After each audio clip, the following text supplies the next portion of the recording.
The notice came on a Tuesday, which somehow made it worse.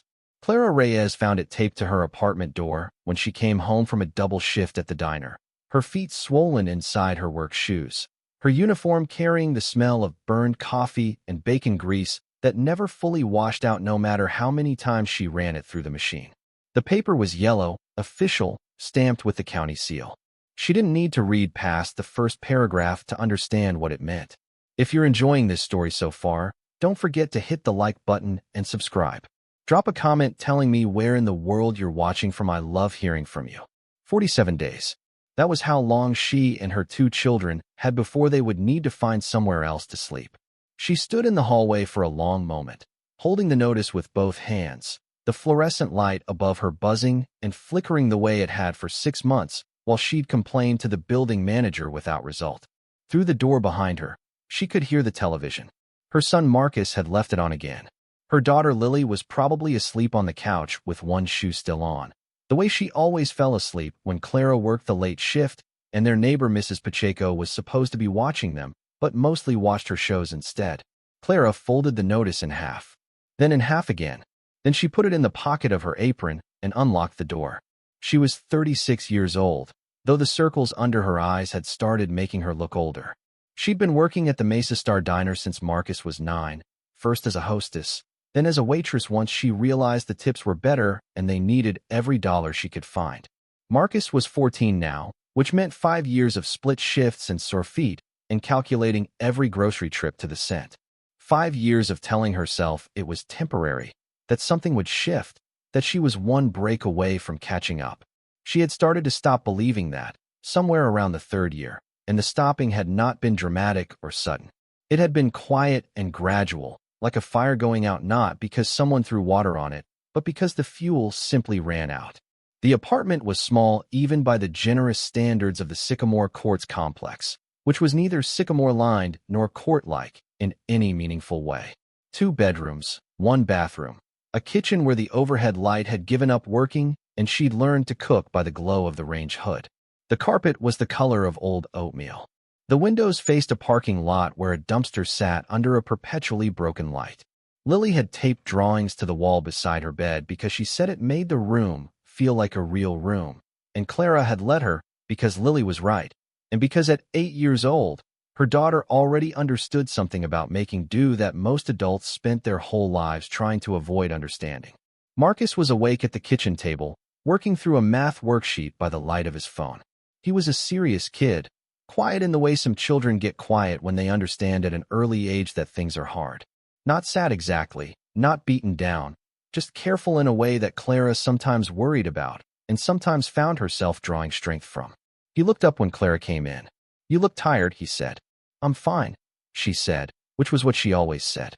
She checked on Lily, who was in fact asleep on the couch with one shoe on, mouth slightly open, a stuffed rabbit named Gerald tucked under her arm.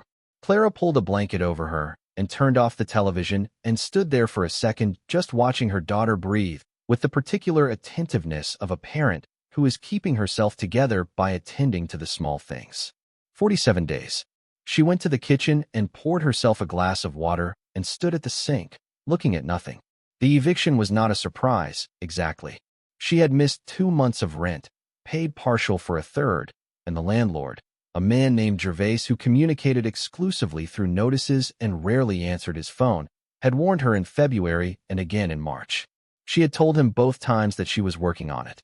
She had believed that when she said it.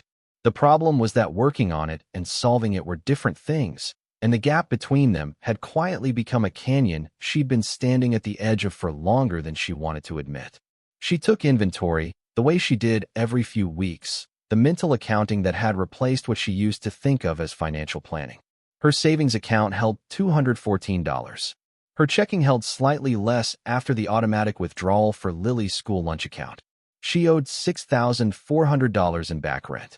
She owed another $1,200 on the credit card she'd used for car repairs last fall when the alternator had gone, and she'd had no choice but to charge it or lose the car and lose the job and lose everything that followed from both. Marcus needed new shoes. Lily had been in the same pair since November, and her feet had grown. The school had sent home a note about the upcoming field trip that cost $30, which Clara had been putting off responding to because $30 was not a simple number anymore. There was also the small matter of her health insurance, which she dropped in January to make the car payment, telling herself she would reinstate it the following month, which had come and gone and come again without reinstatement. She was 36 and healthy by most measures, but the uninsured feeling was a specific background anxiety that sat below everything else like a low-grade hum, audible if you listened for it, survivable if you didn't. She thought sometimes about the version of her life she had imagined at 22. Not remarkable, nothing like that. Just stable. A place where the numbers worked out. A place where her kids could want something and she could have a reasonable shot at providing it. A place where she wasn't one broken alternator away from a cascade. She had believed that version was possible for longer than was probably wise, and the slow letting go of it had been the quietest grief of her adult life, the kind that didn't announce itself and didn't ask for comfort and just sat in the background of everything, reshaping the furniture of your expectations while you were busy surviving the present day. She had not told anyone about the eviction notice.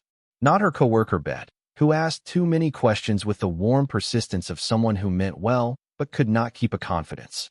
Not her ex-husband Derek, who would use it as ammunition in some ongoing argument that had never formally ended even though the marriage had. And not her own mother, Diane, who had a particular way of offering sympathy that felt like judgment wearing a comfortable cardigan. The worst part, and Clara had to be honest with herself about the worst parts, was not the money, though the money was genuinely bad.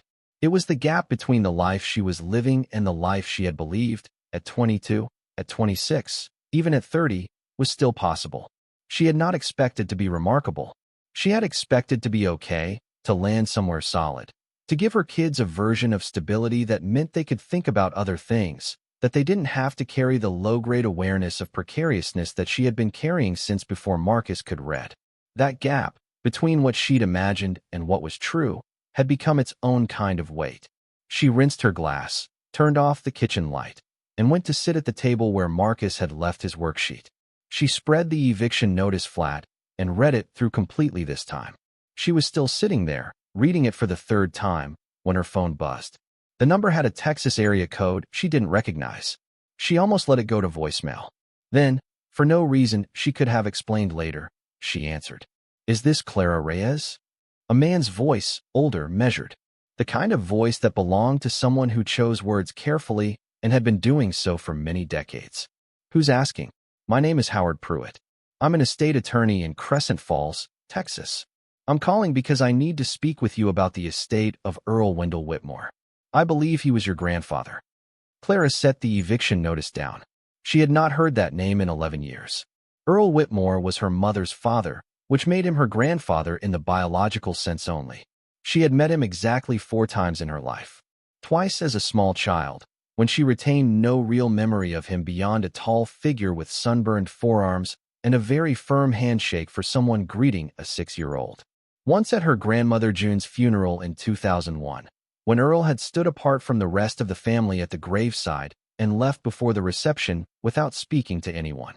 Her mother had said afterward, with the compressed resignation of someone who had long since stopped expecting different, that it was typical.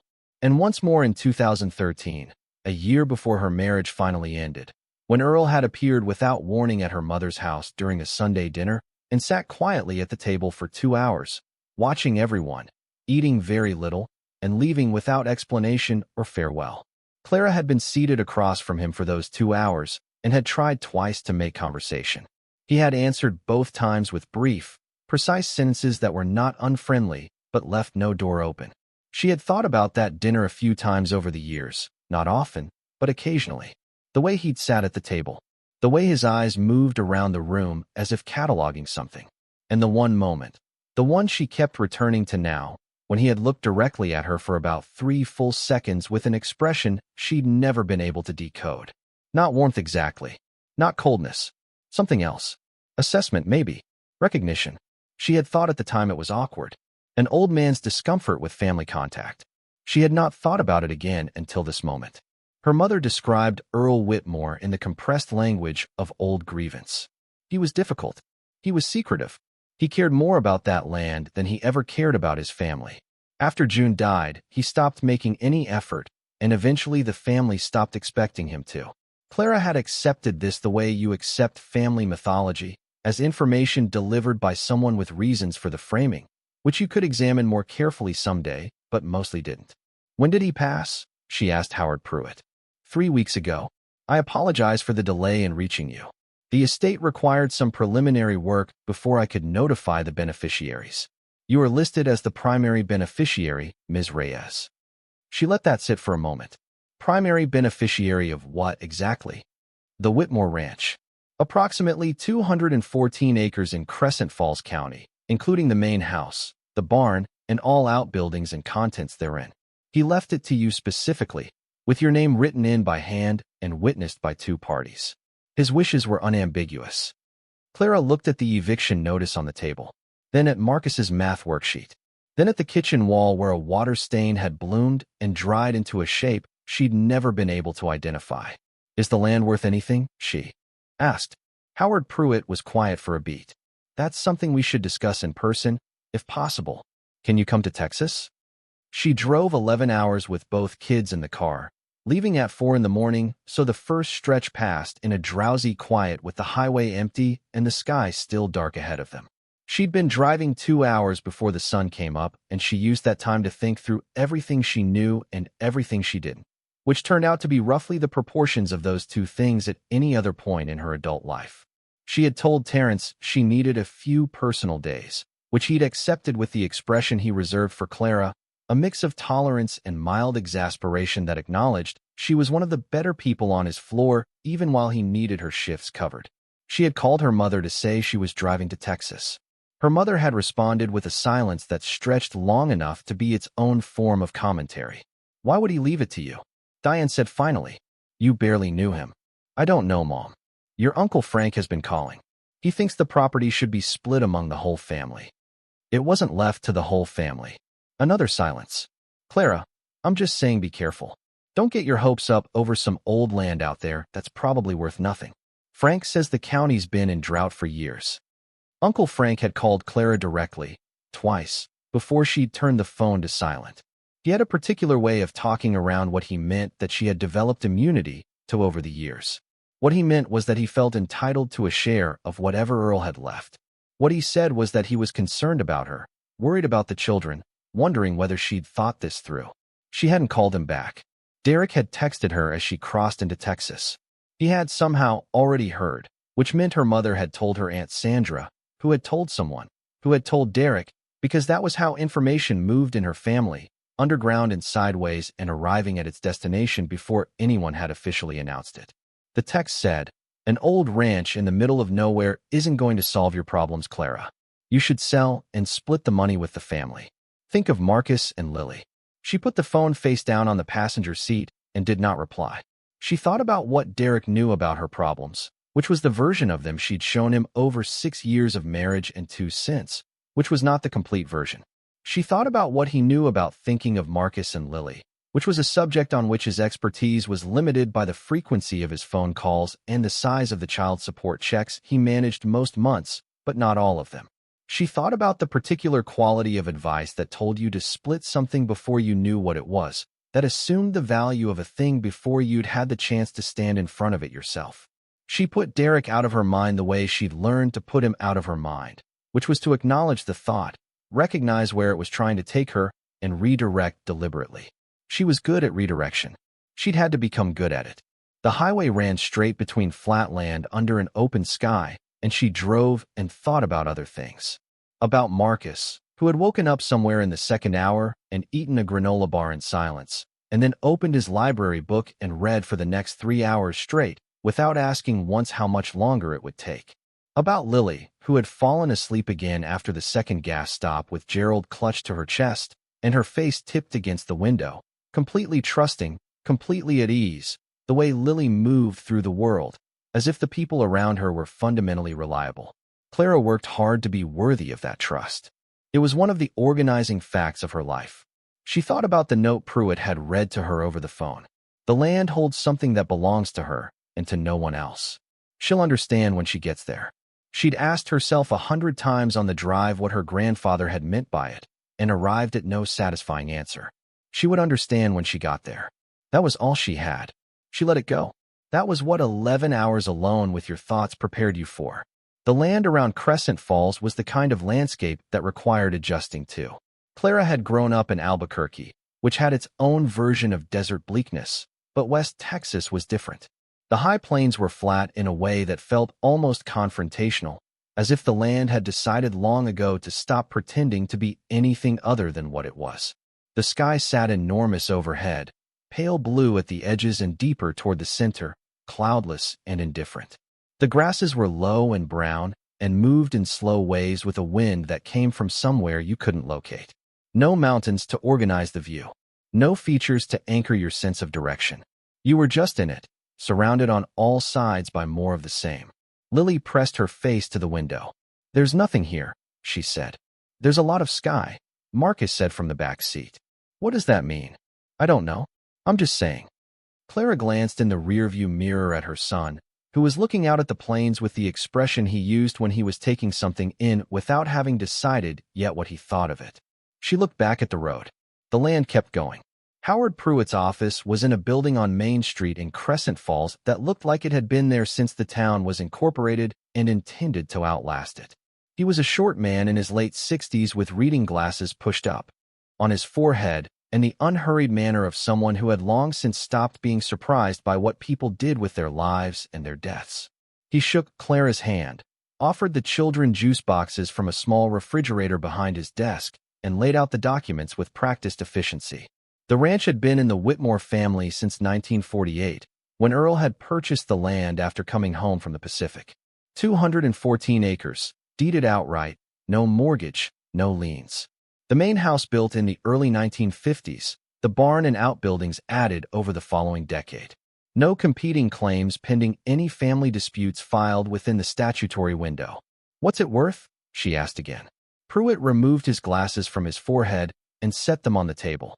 "There's a developer out of Midland who's been interested in the county. Agricultural land, water rights. I've heard numbers in the range of $300,000 for a parcel like this, maybe a bit more, depending on negotiation." He paused. "But that's for the land alone. The house would likely be demolished." $300,000. More money than Clara had ever held at one time. But the way Pruitt said it, with that slight pause at the end, made her feel there was something he wasn't saying. "What else?" she asked.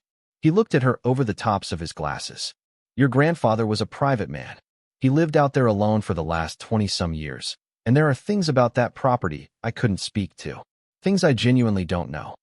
He slid a piece of paper across the table.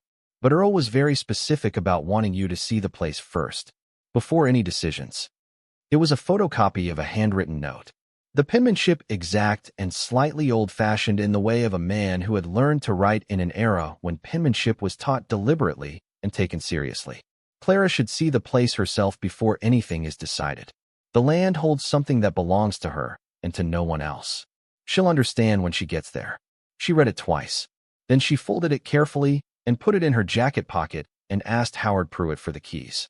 The ranch was 40 minutes outside of town on a county road that started paved and became gravel 3 miles in and became something between gravel and intention after that.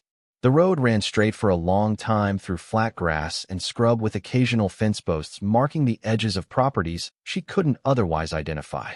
There was no traffic, no other structures visible in any direction. Then the Whitmore Ranch appeared.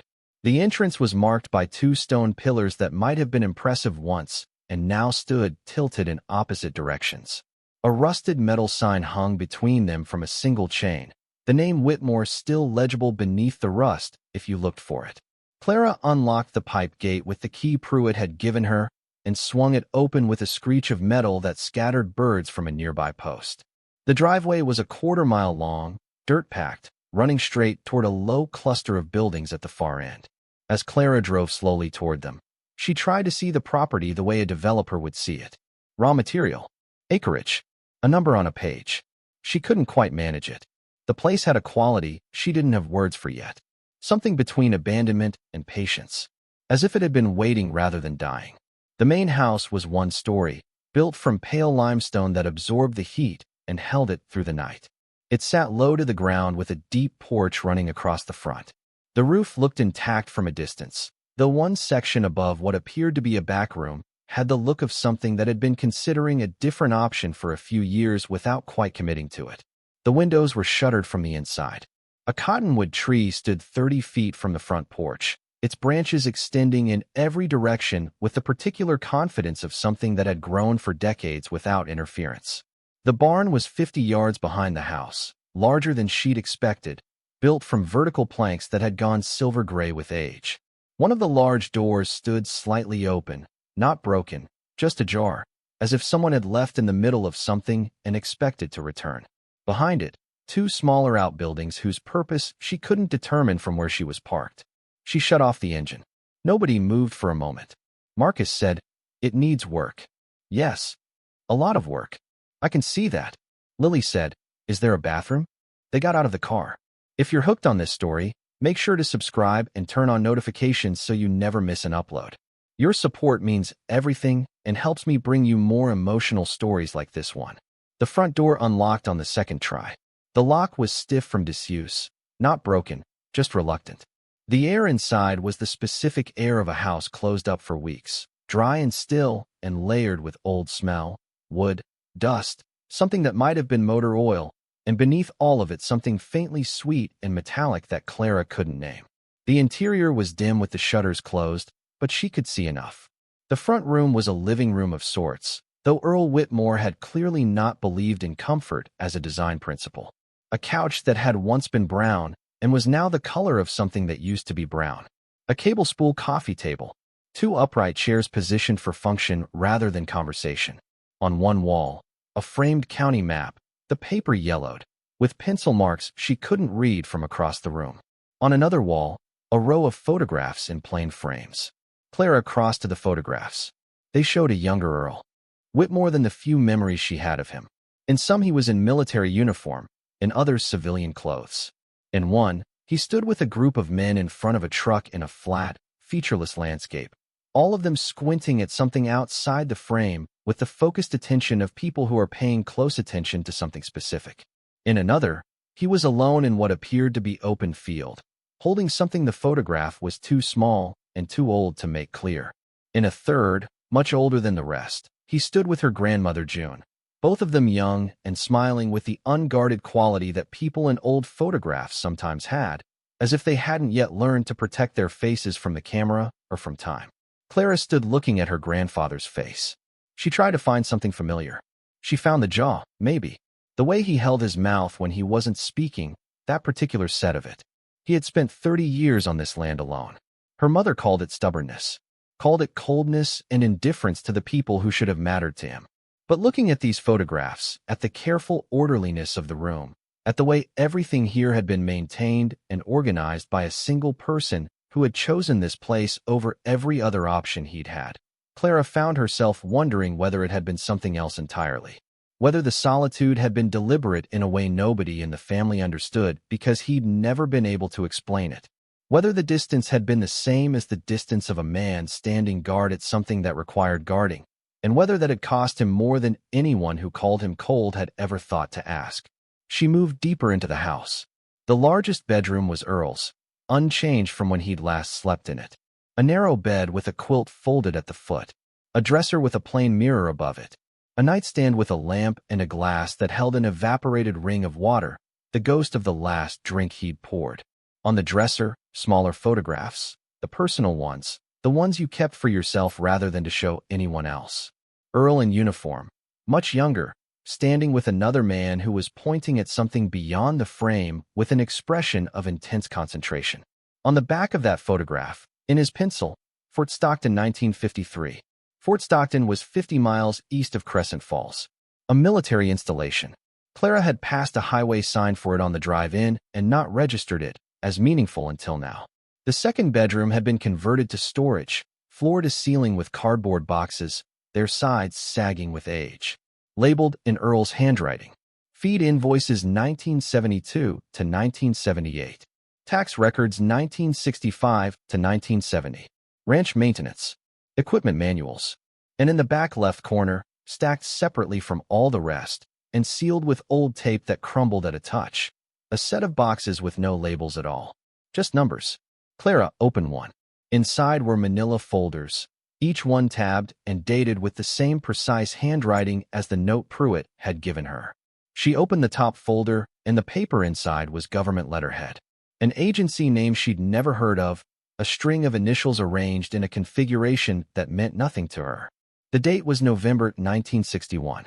The language was formal and precise in the way government documents were when they wanted to say something without quite saying it outright.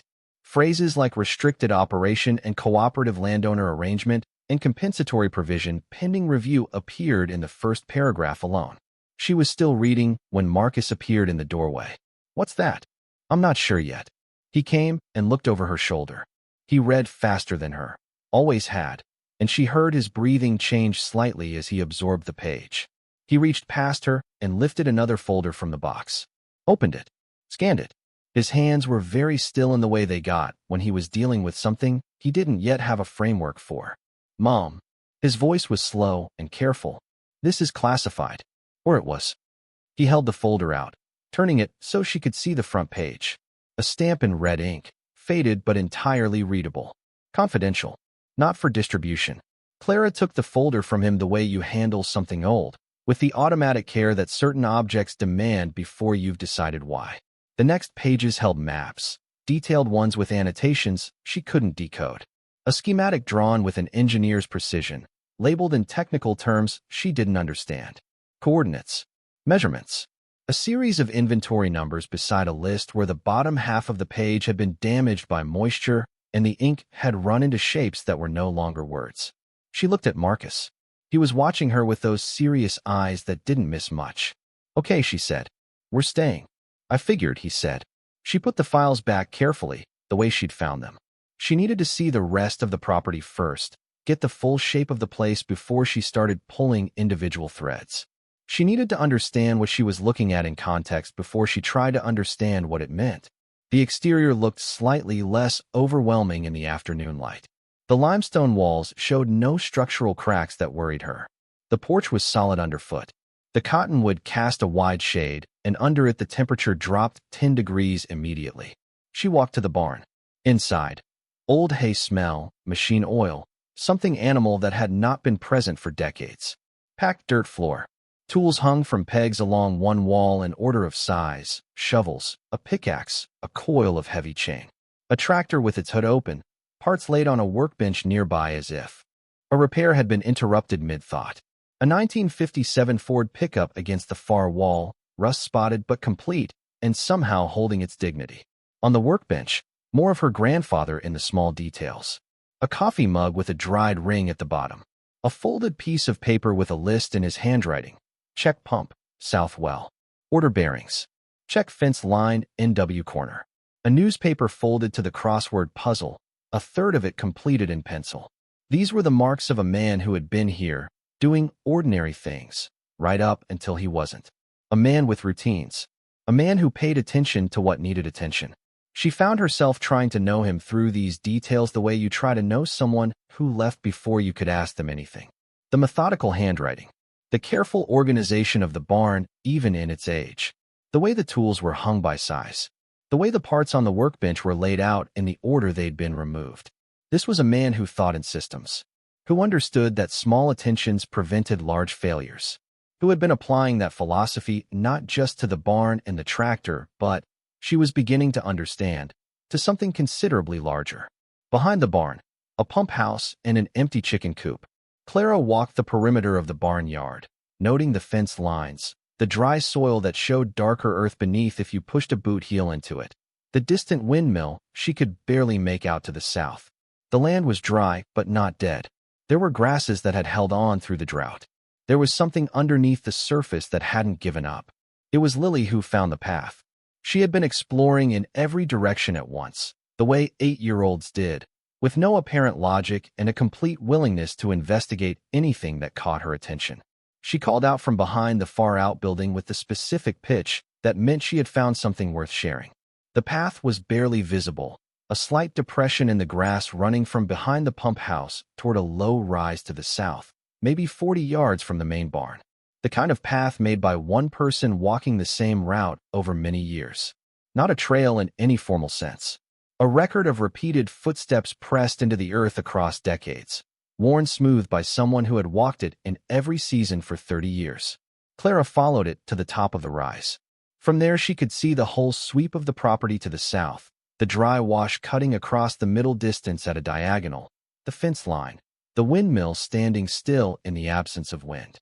And at the base of the rise on the far side, where the path ended, there was a structure. It was concrete, low to the ground, almost flush with the surrounding earth. The top of it was roughly 2 feet above grade, extending perhaps 15 feet across, and covered in a thick growth of dried grass and soil that had accumulated in the years since anyone had last cleared it, thick enough to suggest the structure had been there long enough to become part of the landscape itself. At one end, a set of concrete steps descended to a door. The door was steel, heavy, flat, no ornamentation. A wheel mechanism in the center, the kind you saw on submarine hatches in movies, though this one was larger and built with a different logic entirely, purely functional, built to close and seal and stay closed. Beside the wheel, a lever. Above it, mounted to the concrete frame, a small weathered placard. The letters were still legible. United States Government. Authorized personnel only. Trespassers will be prosecuted. The placard had at some point been coated with an earth-tone brown paint meant to conceal it. The paint had faded and flaked over the years until the letters showed through again, patient and unignorable, the way the truth tends to do eventually. Clara stood at the top of the concrete steps and looked at the door. Her grandfather had walked this path hundreds of times, thousands of times probably, in the decades he had lived here alone. He had built his entire life around this property with this thing at the edge of it. He had never told anyone. Had held this alone, year after year, walking out here in the evening light, checking the door, confirming that it held, returning to the house. Living an ordinary life built around an extraordinary secret, carrying the weight of it the way you carry something you've agreed to carry, not with drama or complaint, but with the steady acknowledgement of daily maintenance. She thought about the photographs on the living room wall, the men by the truck squinting at something outside the frame. Fort Stockton 1953, a military base 50 miles east. The classified documents in the storage room, organized with the same precision as everything else on this property. The government letterhead, the phrases about stewardship and restricted operations and compensatory provisions pending review. A man who had been paid for something, who had performed the terms of that payment without question for 60 years. She started down the steps. She was on the third one when she heard Marcus behind her, running, breathless from coming down the rise. "Mom." She turned. He was holding one of the manila folders from the storage room. He had gone back while she was exploring, had been reading while she walked the property. His face had the particular stillness it got when he was processing something that exceeded his available categories, when his mind was moving fast while his body stayed very still. "I found something," he said. "Read this first, before you touch that door. Please." She took the folder. The document inside was dated June 14th, 1962. The letterhead read, Office of the Deputy Director, Strategic Materials Division, Department of Defense. Addressed to Earl Wendell Whitmore, Crescent Falls, Texas. Subject line, Operational Summary and Stewardship Agreement, Installation Designation WM, 7. The first paragraph. This letter confirms the completion of Phase 2 operations at the above-referenced installation and the formal transfer of site stewardship responsibilities to the above-named private landowner. All materials contained within the installation are to remain undisturbed pending future directive from this office. The steward is obligated to maintain site security and to refrain from disclosing the existence, nature, or contents of the installation to any unauthorized party. In exchange for this service, the steward will receive compensatory consideration as outlined in Attachment A. Clara looked up from the page. Marcus said, 2 pages back. There's an inventory. She found it, typewritten on heavy government paper, the kind that hit the page with so much force the letters nearly went through. Rows of entries, classification codes, material descriptions, quantities, and beside each entry, a value column with figures she read once, then blinked and read again. Strategic reserve materials, acquired assets, foreign currency reserves, consolidated holdings. The categories were bureaucratic to the point of near obscurity, but the numbers beside them were not obscure. They were specific and large and summed at the bottom of the second page to a total she read 3 times, counting the commas twice each time, to make sure she understood what she was looking at. She looked at the steel door at the bottom of the steps, with its government placard and its will mechanism and its decades of absolute silence, and she felt something shift inside her. Not quite hope, not yet. Something before hope. The recognition that the ground beneath your feet might be holding something you haven't imagined yet, that the world contains spaces you haven't entered, that sometimes the people who seem to have left you nothing have been holding something for you all along. Her grandfather had been paid to guard this, had done it for 6 decades without telling anyone, had declined to sell the land even when times were difficult, even when family pressure and financial logic both pointed toward selling, had walked this path alone in every season, maintaining the door, keeping the secret, honoring an agreement nobody else knew about. And when he knew he was dying, he had looked through what was left of his family, and he had written her name. Not her mother, not her uncle, Clara Reyes, the granddaughter who had sat across from him at a dinner table in 2013 and tried twice to start a conversation and had gotten careful, brief answers in return. The granddaughter he had studied for 2 hours. The granddaughter he had looked at directly, once, for 3 full seconds, with an expression she had spent 11 years not knowing what to do with. She was starting to understand it now. The wind moved through the dry grass above the concrete, rise with a sound, like something exhaling after a very long time of holding its breath. She was still thinking when Lily's voice cut through from the top of the rise, high and sharp with the urgency of a child who has found something that frightened her and needs her mother to know about it immediately. "Mom, don't open that door." Clara turned.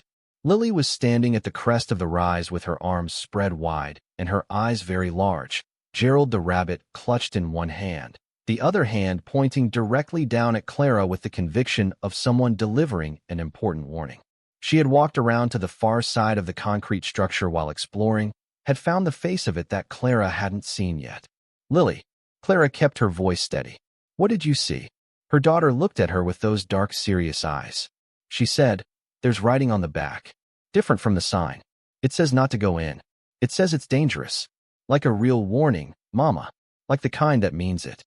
Clara let go of the wheel mechanism. She climbed back up the concrete steps slowly, making herself slow down and breathe and think.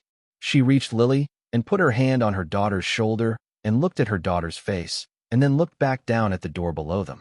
The afternoon sun had moved enough to cast the concrete structure in partial shadow. The steel door was dull and gray and absolutely still, the way things are still when they have been waiting a very long time and have learned that patience is not a virtue, but simply the condition of waiting. Clara thought about her grandfather walking this path in the evening light, year after year after year, checking the door, making sure it held, returning to the house, doing his crossword puzzle, making lists of things that needed doing, maintaining the ordinary life that surrounded the extraordinary thing he was protecting. He had needed someone to understand that weight. Not just the value of what was behind the door, which the inventory page had made staggeringly clear, but the weight itself, the responsibility, the reason it had been kept. He had sat at that dinner table and watched his daughter Diane, who had always understood the land as something to be liquidated at the right moment. He had watched his son-in-law's brother Frank, who understood everything in terms of what it could be converted into. And he had sat across from Clara, who had tried to talk to him about nothing in particular, about her children, about the drive, and he had answered in careful sentences and watched her the whole time. She had been young and already struggling, already holding things together without a safety net, already familiar with the specific discipline of making do, of finding the places where care and attention could substitute for resources. Already, he could have seen the kind of person who understood that some things were worth protecting not because of what they cost, but because of what they meant. She put her arm around Lily's shoulders. "Marcus," she said. He came down to stand beside her.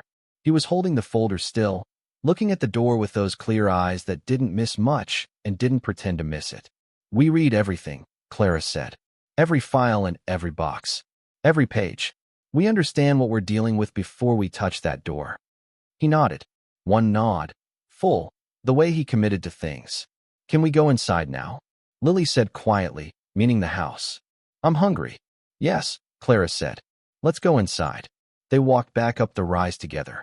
The cottonwood was visible in the distance, swaying in the late afternoon wind. The sky had begun to shift toward the long, flat gold of a Texas evening, and the light it cast across the plain turned everything amber and patient. Behind them, the concrete structure sat in the grass, low and still, the door exactly as it had been for 60 years. That evening, after Clara had found enough in the kitchen cabinets to make rice and canned beans for dinner, after Lily had fallen asleep on the narrow couch in the living room with Gerald tucked under one arm and her shoes still on, Clara and Marcus sat at the kitchen table together and read. They worked through the numbered boxes one folder at a time, spreading the documents across the table surface in a loose chronological order as they went. Clara read and Marcus read beside her, occasionally passing a page between them when something needed a second set of eyes. The picture that assembled itself over the course of 3 hours was not simple, but it was coherent. Her grandfather had been a United States Army sergeant during the Korean War. After his discharge in 1953, he had returned to Texas and bought this land with money he'd saved and a small veteran's benefit. In 1956, he had been contacted by a Department of Defense contractor who was part of something called the Strategic Materials Preservation Program, a Cold War-era effort Clara had never heard of, though several of the documents referenced it, as if it were common knowledge among those who needed to know. The program, from what she could piece together from the formal language of the documents, had involved the identification of private landowners in remote areas of the Southwest who could be trusted to maintain secure storage installations on their property in exchange for compensation and ongoing maintenance support. The landowner would be given a security clearance, would sign an extensive non-disclosure agreement, and would be responsible for maintaining the physical security of the installation without asking about its contents. Earl Whitmore had been one of approximately 40 such landowners identified in the initial phase of the program. The installation on his property, WM7 in the filing system, had been constructed in 1958 and stocked in 1961 during what the documents called Phase 2 operations. After that, nothing. No further communications, no directive to unseal the installation, no notification of program termination. Just silence. But Earl had kept the agreement. Clara could see it in the maintenance logs he'd kept meticulously in a separate binder she found at the back of the storage room shelf, not in a box but standing upright, organized by year. He had inspected the door twice monthly. He had documented the results in brief, precise entries: door seal intact, climate control functioning, no evidence of disturbance. For 3 decades, without missing a single entry.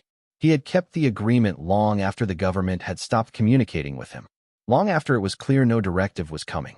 Long after the program that had created the installation had presumably dissolved into the bureaucratic sediment of the Cold War's end. He had kept it because he had given his word, and he was the kind of man who did not revise his commitments based on whether the other party was still paying attention. She found the compensation records too. A series of payments from 1958 to 1979, regular deposits documented in a ledger in the same precise handwriting. Then nothing. The payments had stopped in 1979. At the same time, Clara noted, as a particular memo in the files referencing budget restructuring within the originating office. After 1979, Earl had maintained the installation for free for another 45 years, without asking anyone for anything. Marcus sat back in his chair and was quiet for a moment. He just kept doing it, he said finally, even after they stopped paying him. Yes. Because he said he would. Yes. Her son looked at the table, at the spread of documents, at the inventory page he had been holding for an hour. Mom, if what's in those boxes is what this says it is. He gestured at the numbers. I mean, this is from 1961. Things appreciate. I know. Whatever they put in there in 1961 worth this number is worth considerably more now. I know, Marcus. He looked at her. What are you going to do? She thought about that for a long time. She looked at the documents.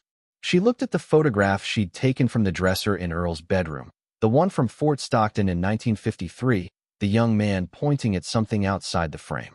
She thought about 60 years of twice-monthly inspections logged in a binder no one else had ever read.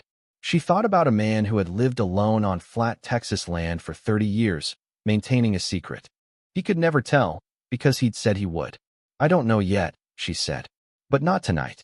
Marcus looked at her with those eyes. Okay, he said. They stacked the documents back in the boxes carefully, in the order they'd found them, and Clara turned off the kitchen light and sat in the dark for a while listening to the night sounds of the plains outside, the wind in the grass, the distant sound of something she couldn't identify, the enormous quiet of a place with no neighbors and no traffic and no fluorescent lights buzzing overhead. She thought about what her grandfather had seen in her at that dinner table 11 years ago. She thought about the 3 seconds when he had looked at her directly and she had not known what to make of it. She thought she was starting to understand it now. She thought about the steel door and the wheel mechanism and the decades of silence she was standing at the edge of breaking. She hadn't opened anything yet. She didn't have enough information yet. There were more files to read and people to contact and decisions to make that she wasn't ready to make tonight. But she was going to open that door. That much she knew with the same certainty that she knew the rent was due and the eviction notice was real and her children needed new shoes. The certainty of things that were simply true regardless of whether you were ready for them. She turned back toward the bedroom where a narrow bed and an old quilt were waiting, where 60 years of her grandfather's careful notes were stacked in boxes in the room next door, and she walked forward into what was coming. The door could wait one more night. It had waited 60 years already. Clara did not sleep well on the first night at the Whitmore Ranch, but she slept, which was more than she'd expected. She woke at 4:47 in the morning, the room still dark, the plains outside making no sound except for the wind moving through the dry grass with that slow, breathing quality she'd noticed the evening before. For a moment, she didn't know where she was. Then she heard Marcus breathing in the next room through the thin wall and remembered everything in a single clean rush: the drive, the ranch, the files, the door, the number on the inventory page, and she was fully awake. She lay still for a few minutes, listening to the house. Old houses make sounds at night that newer buildings don't, small creaks and slow settlings, the material memory of decades of temperature shifts. Earl had lived in these sounds for 30 years. She wondered whether he had found them companionable or just familiar, whether the distinction had mattered to him. She got up before the sun and went to the storage room. She had organized the numbered boxes the night before, pulling each folder in sequence and building a reading order that she worked through now by the light of the single ceiling bulb, sitting cross-legged on the floor with the folders spread in a semicircle around her. What she was doing, she realized, was the same thing she always did when she needed to make a decision under pressure. She gathered information until the picture was clear enough to act on. She had done this with the car repair, with the lease renewal, with the enrollment paperwork for Marcus's school when they'd threatened to drop him from the roster over the lunch account. Information was the thing she could control. She went for it first. The picture that assembled itself over the next 2 hours was larger than she had expected and more specific than she had hoped. Her grandfather had been recruited into the Strategic Materials Preservation Program in the fall of 1956, 3 years after his discharge from the Army.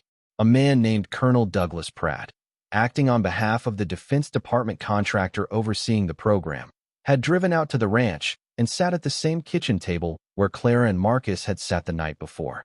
He had explained the program in broad terms. He had presented a contract. Earl Whitmore had signed it. The contract was in the files, 12 pages of dense government language with Earl's signature at the bottom in the same careful handwriting as everything else. Clara read it 3 times. It established Earl as the licensed steward of Installation WM-7 for an initial period of 10 years, renewable at the government's option. It required him to maintain the physical security of the installation, to refrain from discussing its existence or contents, and to notify a specific contact number in the event of any security breach or unusual circumstances. In exchange, he received a one-time payment of $8,000 upon signing and quarterly payments of $400 thereafter. $8,000 in 1956 was not an insignificant sum for a rancher in West Texas. Clara had looked that up on her phone. It was roughly equivalent to $50,000 now, a meaningful payment to a man starting out. And $400 a quarter added up over 20-some years before the payment stopped. But what struck her was not the money. It was the clause on page 9, section 14c, 3 sentences that someone had underlined in pencil, Earl's pencil, the same pressure and angle as his lists and his maintenance logs. In the event that the program is formally dissolved without successor designation, stewardship rights over the installation and its contents shall revert to the licensed steward or their designated heir. The government's interest in the installation shall be considered satisfied upon formal dissolution unless otherwise recorded in the National Property Register. Any materials remaining within the installation at the time of reversion shall be considered transferred to the steward's estate under applicable property law. Someone had written 2 words in the margin beside it, in pencil, in Earl's hand. Read carefully. Clara sat with that for a long time. She had no way of knowing yet whether the program had been formally dissolved. She had no way of knowing whether a dissolution without successor designation had occurred. These were legal questions that required a lawyer to answer, and not just any lawyer. She stacked the files back in their folders, returned each folder to its box, and went to make coffee in the kitchen. There was an old percolator on the counter and a tin of grounds in the cabinet that were old enough that the coffee it produced tasted like someone's memory of coffee rather than coffee itself, but it was hot, and it helped her think. When Marcus got up at 7, she was sitting at the kitchen table with her notes and a second cup. "What's the plan?" he said, in the manner of a 14-year-old who had decided last night that this situation required him to be useful and had been preparing for usefulness while he slept. She told him what she'd found in the files. He listened without interrupting, the way he listened when something mattered. When she finished, he sat down across from her. "Section 14C, he said. "Yes. So if the program was dissolved properly, without anyone being assigned to take over, then the contents of that installation legally belong to Earl's estate." Marcus absorbed that. "Which is yours? Which is mine? Pending any challenge." He thought for a moment. Is there going to be a challenge? She had been waiting for that question. She'd been thinking about her Uncle Frank since the night before, about his calls, about the way he'd positioned himself before she'd even had a chance to stand on this land and understand what it was. "Yes," she said. "There's going to be a challenge." The challenge arrived before she'd finished her second cup. Her phone rang at 8:15, a number she didn't recognize. She answered it because she'd learned from the Howard Pruitt call that unknown Texas numbers deserved a chance. Clara, not a question.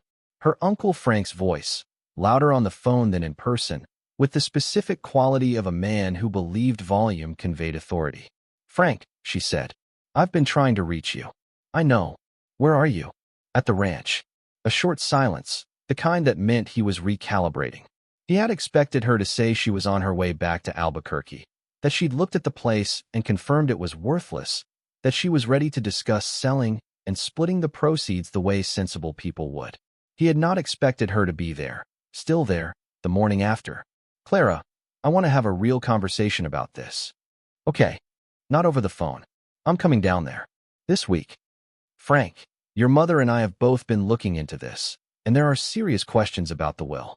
Earl's state of mind. The fact that he hadn't spoken to you in over a decade. The fact that he left property worth potentially significant money to someone he barely knew while completely bypassing his own daughter. His voice had taken on the practiced reasonableness of someone who had rehearsed this. "I've already spoken to an attorney. There are grounds for a challenge." Clara looked at the files on the table. She thought about Section 14C and the 2 penciled words in the margin. She thought about the maintenance logs, 30 years of twice-monthly entries in a binder no one had ever read but Earl himself, a man documenting his own reliability for no audience except his own conscience. "Frank," she said, "the will is valid. Howard Pruitt has confirmed that. If you want to challenge it, that's your right. But I'd think carefully about what you're challenging before you spend money on lawyers." "I'm not threatening you. I'm trying to. I know what you're trying to do." She kept her voice even. She was not angry. Anger was useful sometimes, but not right now. "I'm asking you to wait. Give me a week before you do anything. There are things here that require time to understand, and I'm asking for a week to do that properly." Another silence, longer this time. "What kind of things?" "Things I'll tell you about when I understand them." "A week, Frank. That's all I'm asking." He agreed, in the way people agree when they plan to ignore the agreement the moment they're off the phone. She thanked him and ended the call and sat there for a moment. Marcus had heard enough from across the table. He said nothing. He just looked at her, and she looked back at him, and some understanding passed between them that didn't require words. "I need a lawyer," Clara said. "A specific kind." She drove back to Crescent Falls and sat in Howard Pruitt's office for 45 minutes. She had brought photocopies of the most relevant documents, including Section 14C, and the inventory page and the original stewardship agreement. She spread them on Pruitt's conference table and explained what she'd found. Pruitt read carefully, his reading glasses on his nose this time rather than pushed up on his forehead. He read the same way Earl had written, without rushing, with the attention of someone who understood that documents said what they said, and what they said mattered. When he finished, he set his glasses down and looked at Clara for a moment. "You need a military property attorney," he said. "Someone who understands government contract law and asset reversion. It's a very specific area." He reached for a notepad. "There's a man in Midland named Ray Hollister. Retired JAG officer, 30 years in military law, been in private practice for 15 years. He handles cases involving government property, veterans' benefits, asset disputes with federal agencies. If anyone can tell you what Section 14C actually means and whether the program was properly dissolved, it's him." He wrote the name and a phone number and slid it across the table. "Call him today," Pruitt said, "before your uncle does." Ray Hollister's office was in a converted house on a side street in Midland, the kind of office that belonged to someone who had been successful enough to stop caring about appearances and went on caring about the work instead. A hand-painted sign by the door. A waiting room with a folding table, 3 chairs, and a stack of legal journals that had been read rather than displayed. His assistant, a woman named Corinne who appeared to be approximately 70 and completely unimpressed by anything, showed Clara in without ceremony. Hollister was 60, compact and deliberate in the way of a man who had spent decades in environments where precision was the difference between outcomes. He had close-cropped gray hair and hands that looked like they'd done physical work at some point before law school and hadn't forgotten it. He stood when Clara came in, shook her hand, and waited until she sat before he did. She laid the copied documents on his desk and told him everything, in the order it had happened, without editorializing. He let her talk. He did not interrupt or take notes. He looked at the documents once, briefly, while she spoke, and then put them down and kept his eyes on her until she was finished. Then he picked up the documents and read them properly. She watched his face while he read. It was not an expressive face, but she had learned to read careful people's faces by reading the small things rather than the obvious ones. The slight tightening around the eyes when he reached Section 14C. The pause before he turned the inventory page. The 2 full seconds when he set the inventory page down and looked at the far wall before picking it up again and reading it a second time. He set the documents down and leaned back in his chair. "How long ago did you find these?" he asked. "Yesterday. And you haven't opened the installation?" "No." "Has anyone else been on the property since you arrived?" "No." He nodded slowly, the nod of someone confirming something he already suspected. The Strategic Materials Preservation Program was a real program. Low profile, short-lived, mostly forgotten. It ran from approximately 1955 to 1973, when it was folded into a larger reorganization of Defense Department contracting. The dissolution was handled poorly, as these things often were. Documentation was incomplete. Several installations were simply abandoned in place when the overseeing office was restructured. He looked at her directly. "I'm going to need to do some research before I can give you a definitive answer about Section 14C and the reversion clause. But based on what I'm reading here, there is a plausible legal argument that the contents of this installation belong to your grandfather's estate, and therefore to you." Clara's hands were still in her lap. She kept them still deliberately. "How plausible?" she asked. "Plausible enough that you need to be careful." "Very careful." He leaned forward. "If the installation contains what the 1961 inventory suggests it contains, then the moment word gets out, you will have multiple parties claiming interest. The federal government may assert a residual claim regardless of what the dissolution paperwork says or doesn't say. Private parties with knowledge of the program may attempt to move first. And your family, as you've indicated, is already positioning." He paused. "What you need right now, before you open that door, is legal protection. A formal record establishing your ownership claim, filed today, before anyone else can file anything. Documentation of every step you take from this point forward. And someone you trust on the property with you when the installation is opened." Clara thought about Marcus, who had made her coffee this morning and sat across from her, and listened to everything and said exactly what needed to be said. "Can you come to the ranch?" she asked. He looked at her for a moment. Then he said, "Yes."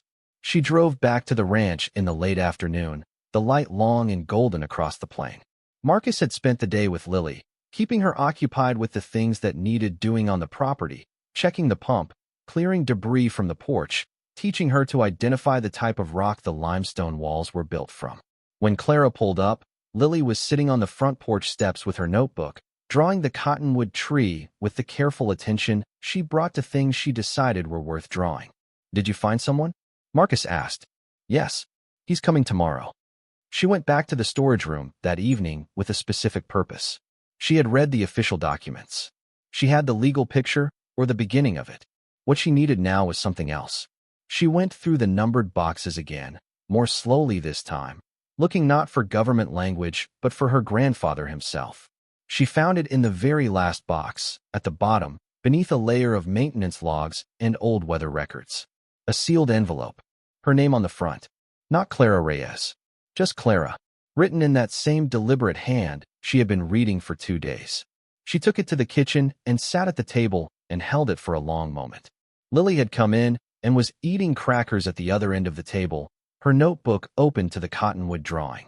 Marcus stood in the doorway of the kitchen, leaning against the frame. "Go ahead," he said. She opened the envelope. The letter inside was 2 pages, handwritten on lined paper, dated 8 months earlier. "Clara, I don't know how much time I have to write this, so I'm going to be direct. I was never good at conversation, and I'm too old to pretend otherwise. I watched your family for a long time from a distance that I kept because I had to, not because I wanted to. The obligation I took on in 1956 required silence above everything else. I could not explain myself to your mother or to anyone else without breaking that obligation, and I gave my word. I kept it. I do not apologize for keeping it. What I do apologize for is the distance itself, for the years of your mother's life that I was not present for the dinners I left early and the funerals where I stood apart, and the granddaughter who tried to talk to me at that Sunday dinner and got nothing useful back. I was watching you that afternoon. You brought your children and you talked about them the way people talk about the things that are actually keeping them alive. I recognized something in that. I recognized it because it was how I felt about this land and the obligation attached to it for 50 years. I chose you because you are not like the rest of them in the ways that matter for this. Your mother sees the world in terms of what can be sold. Your Uncle Frank sees it in terms of what can be divided. Both of them would look at what is behind that door and see a number. That is not wrong, exactly. The number is real. But the number is the least important thing about what's in there. What's in there is the result of decisions made by frightened men in the 1950s who believed the world might end and wanted to preserve something against that possibility. They preserved the wrong things, as frightened men often do. They preserved currency and metal and documents rather than people. But the obligation that grew out of those decisions, the agreement between a government and a man who kept his word for 60 years even when the government stopped keeping theirs, that is something worth preserving too. The law may give you what is in that installation. I believe it will, if you pursue it correctly.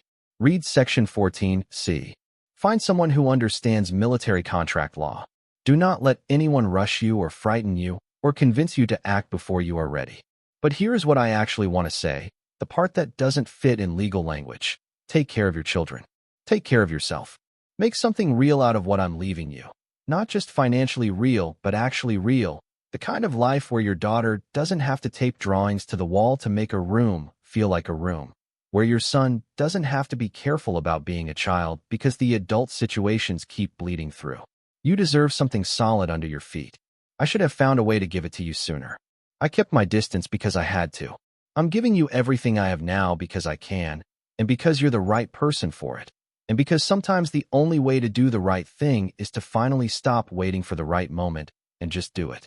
The land is yours. What's beneath it is yours. Fight for it if you have to. I believe you know how. Clara read the letter twice before she set it down. Then she sat for a while in the quiet kitchen with the letter on the table in front of her, and the night coming down outside the window, and the cottonwood moving in the wind, and her daughter drawing at the other end of the table, and her son standing in the doorway, watching her with those eyes that didn't miss much. She was not going to cry, or rather she was going to cry later, alone, when there was space for it. Right now, there was something else moving through her, something that was more useful than grief. It was the feeling of understanding something completely, of having a question you've carried for a long time finally answered in full. Her grandfather had watched her at that Sunday dinner and seen a woman holding something together with everything she had, who loved her children with the focused intensity of someone who understood that love was not a feeling but a practice, a daily discipline of showing up and staying present and refusing to let the hard things win. He had recognized it because he had been doing the same thing for 50 years with a different object of that love, a piece of land, and a sealed door, and a 60-year promise. She folded the letter carefully and put it back in the envelope. "Okay," she said to the room. "Okay," Marcus said. "Tomorrow," she said. We opened the door. Ray Hollister arrived at the ranch at 9 in the morning in a truck that had seen considerable use and did not apologize for it. He brought with him a legal document he'd filed that morning with the county recorder, formally establishing Clara's claim as heir to all assets of the Earl Whitmore estate, including any property contained within Installation WM-7 as described in the 1956 Stewardship Agreement. He also brought a retired colleague named Simone Arbuthnot who had spent 20 years as a forensic property appraiser for the federal government and now worked independently, and a photographer named Pat who said almost nothing and carried enough equipment to document a crime scene. Clara introduced Marcus and Lily. Hollister shook Marcus's hand with the same weight he'd have given an adult. He smiled at Lily, who had Gerald under her arm and was watching him with the critical assessment of an 8-year-old who had not yet decided what she thought. "Nice rabbit," Hollister said. "His name is Gerald," Lily said. "He doesn't like loud noises. We'll keep that in mind." They walked out to the concrete structure. The morning was clear and bright, the sun still low enough that it came across the plains at an angle that turned everything clean and sharp. The dry grass caught the light and held it. Clara had walked this path 3 times now in 2 days, and each time it felt slightly more like hers, the path wearing itself into her memory the way it had worn itself into the earth over her grandfather's decades. At the top of the rise, they stopped. Clara looked at the door below them. Pat was already photographing the exterior, the placard, the concrete structure from multiple angles. Simone was making notes. Ray Hollister stood beside Clara. "Ready?" he said. She thought about the eviction notice folded in her apron pocket back in Albuquerque. She thought about the $214 in her savings account and the $30 field trip and the insurance she'd dropped and all the small surrenders that had added up over years. She thought about the letter at the bottom of the box and the Sunday dinner and the 3 seconds across the table. "Yes," she said. They descended the concrete steps. Clara put her hands on the wheel mechanism, feeling the same cold metal she'd felt 2 days ago when Lily had called out from the top of the rise. This time she kept her hands there. She turned the wheel. It resisted at first, the resistance of something that had not moved in decades, metal and memory both stuck in place. She put her whole weight into it. Marcus came down beside her without being asked and added his hands to the wheel beside hers, and together they turned it, feeling the internal mechanism moving, the bolts withdrawing from their housings one by one with sounds like low notes on a very old instrument. The final bolt disengaged with a deep, resonant thunk that they felt through the soles of their feet as much as heard. The door seal broke. The air that came out was cold, significantly colder than the morning air on the plains above them. Cold in the specific way of a space that has been maintained at a controlled temperature for a very long time, and it carried a smell with it that Clara could not immediately name. Something between metal and preservation and something else, something almost mineral, like the smell of a cave or a deep well. The smell of spaces that have been closed away from the ordinary passage of time. Lily, at the top of the steps, made a sound. Clara pushed the door fully open. The interior was dark for approximately 2 seconds. Then something in the facility itself responded to the open door, sensors, or a timer, or a system still doing its job after 60 years, and a series of overhead lights came on in sequence, fluorescent tubes in industrial housings mounted to a low concrete ceiling, illuminating the space from back to front. Clara stood in the doorway and looked. The installation was larger than the exterior suggested. The concrete structure at ground level was only the access point. Below it, the facility extended both downward and outward, carved into the earth and reinforced with steel and poured concrete in the manner of serious Cold War construction, built to survive things that the people who built it were genuinely afraid might happen. The ceiling was 8 feet high. The floor was sealed concrete. The air was cool and dry and had been kept that way for decades by a ventilation and climate system that still hummed quietly in the corner. Along the left wall, from the entrance to the far end of the room, steel shelving units, floor to ceiling, bearing sealed crates of various sizes. Each crate was labeled in stenciled black paint with the same inventory code system Clara had seen on the 1961 document, the codes she hadn't been able to decode until now. Some crates were small, the size of document boxes. Others were larger, military issue, the kind that transported equipment, with heavy clasps and rubber gaskets designed for long-term storage. Along the right wall, flat steel drawers, 24 of them stacked in 2 columns of 12, each with a label and a handle and a small lock that had been sealed rather than keyed. More document storage. More archives. In the center of the room, a heavy table, military surplus, bearing a sealed case that had been left there deliberately, placed at the center as if someone had known this moment would come and wanted whoever opened the door to find this first. Pat was already photographing. Simone had her clipboard out and was moving along the shelves, reading labels, her face showing the focused control of someone working very hard not to let her reactions interfere with her methodology. Ray Hollister stood beside Clara and said nothing. Marcus was behind her, his breathing slightly audible. She could feel him taking it in the way she was taking it in, both of them calibrating their understanding of what they were looking at against the language of the inventory page, matching codes to labels to the stenciled descriptions on the crate sides. Clara walked to the center table and looked at the sealed case. It was metal, roughly briefcase-sized, with combination locks on both clasps and a label affixed to the top. Typed label, not stenciled. The type was faded but legible. For Steward, open first. Contents: documentation package, transfer authority, inventory verification. She looked at Hollister. Open it, he said. The combination locks were preset to the year of the installation's commissioning. She had read this in the files. She entered the numbers, and both clasps released cleanly. Inside the case, wrapped in oilcloth that had kept everything sealed and dry for 60 years, a thick-bound document, a smaller envelope marked Steward's copy, and a single photograph. The photograph showed the interior of this same room, taken in 1961, at what must have been the completion of the stocking operation. The crates were all in place, every shelf full. 6 men stood in the center of the room in military uniform. The man on the far left, younger, straight-backed, squinting slightly in the photograph's flash, was Earl Whitmore. Clara looked at her grandfather's face in this room. In the room, she was standing. And felt something move through her that she didn't have a word for. It was not grief exactly, and it was not triumph. It was something in between, something that felt like continuity, like the sensation of a thread being pulled taut across a very long distance and finding it still whole. She set the photograph down and opened the bound document. It was the master inventory, complete, verified, annotated with the specific handwriting of multiple people who had spent considerable time accounting for exactly what was in this room. Clara turned the pages slowly, matching what she read against what she could see on the shelves. Strategic Reserve Currency Reserves in sealed cases. 14 crates. The currency was from multiple nations, accumulated during the covert operations of the 1950s and early 1960s, foreign denomination reserves held as operational funding that had never been dispersed.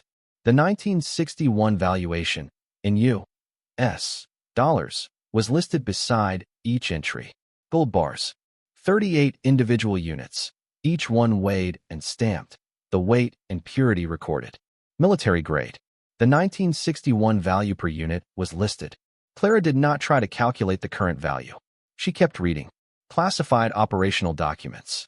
Dozens of sealed files representing intelligence operations from a 15-year period, the kind of documentation whose historical and potentially legal value was impossible to calculate from the room itself. These would require experts. They would require careful handling and probably government involvement regardless of what the property law said about ownership. Weapons development blueprints. 12 sealed tubes, each containing technical drawings for prototype weapons systems that had been developed but never deployed, some of which had probably been superseded by 60 years of technological development, and some of which, Simone would later tell her, remained classified and of active interest. And at the far end of the right wall, in a section of drawers labeled separately from the rest, something the inventory described simply as Consolidated Recovery Assets, Operation Provenance, 1959 to 1961. Simone had reached these drawers before Clara did. She stood in front of them with her clipboard pressed against her chest and her pen held very still, looking at the labels. "Ms. Reyes," she said, and her voice had lost the controlled neutrality she'd maintained since they entered. Clara came and stood beside her. Simone said, "Do you know what Operation Provenance was?" "No." Simone looked at the drawer labels and then at Clara. It was a covert repatriation program, post-World War II, extending into the Korean War era. The government was quietly recovering art, cultural artifacts, and monetary assets that had been seized by enemy forces and never returned to their countries of origin. Things that had disappeared during the war and been tracked down through intelligence work over the following decade. She paused. The program was shut down before its work was complete. The recovered assets were never returned because the program ended before the return protocols were finalized. They were put into storage pending resolution that never came. Clara looked at the drawer labels. Country names, dates, case numbers. "Open one," she said quietly. Simone unsealed the first drawer with a tool from her case. The drawer slid out smoothly, the mechanism well maintained by the same climate control that had preserved everything else in this room. Inside, nested in acid-free tissue paper that had yellowed slightly at the edges but held, a portfolio. Simone lifted it with gloved hands, opened it with the practiced care of someone who had handled things like this before. Inside the portfolio, drawings. 3 of them, pencil and ink on heavy paper, dated in a hand Clara didn't recognize. Below each date, a notation in what she guessed was French. Simone's face changed. She looked at the drawings for a long time. Then she looked at the provenance card attached to the portfolio's inner cover, reading in a way that seemed almost involuntary, as if she couldn't help it. She set the portfolio down carefully on the table. "What is it?" Clara asked. Simone took a breath. "I'll need to verify this fully, obviously, under proper conditions, with appropriate documentation. But based on the provenance card and the style." She paused. "These appear to be preparatory drawings by Pierre-Auguste Renoir from the early 1890s. They were reported stolen from a private collection in Paris during the German occupation in 1940. The room was very quiet for a moment. Pat was still photographing. Marcus had come to stand beside Clara. She could feel him there, slightly to her left, close enough that she could hear his breathing. She did not look at him. She kept her eyes on the portfolio on the table, on the pencil lines of drawings made by hands dead for over 100 years and preserved here in a concrete room in West Texas for 60 of them. She thought about the family in Paris that had owned these. The people who had watched them be taken and had probably never stopped wondering where they went. She thought about the 60 years since, the generations that had grown up in the absence of something that had once belonged to their family and had vanished into the machinery of history without explanation. And she thought about her grandfather, who had not known what specifically was in this room beyond the inventory codes, who had not opened the drawers and looked at what he was protecting, who had just kept his word day after day and trusted that the keeping of it was enough. "There are 24 drawers," Simone said. Her voice was still careful, but something had shifted in it, the controlled neutrality of the professional giving slightly to something more human. "If they all contain material of this nature, one step at a time," Hollister said from across the room, still reading the master inventory. He had the specific focus of a lawyer who understood that the present moment required precision, and that precision required not getting too far ahead of the documentation. "Let's finish the inventory first. Then we talk about what we have." Simone nodded, composed herself, and returned to her clipboard. Clara looked at the drawings one more time before Simone re-nested them in the oilcloth and returned the portfolio to the drawer. She looked at the careful pencil lines. She thought about hands and time and the things that survived. Then she turned back to the room and continued working. Ray Hollister had moved to the inventory document and was reading it with his reading glasses on, methodically, his finger moving down each page. He stopped on a page and read something twice. Then he turned to Clara. "The total valuation recorded in this document in 1961 was $41 million, he said.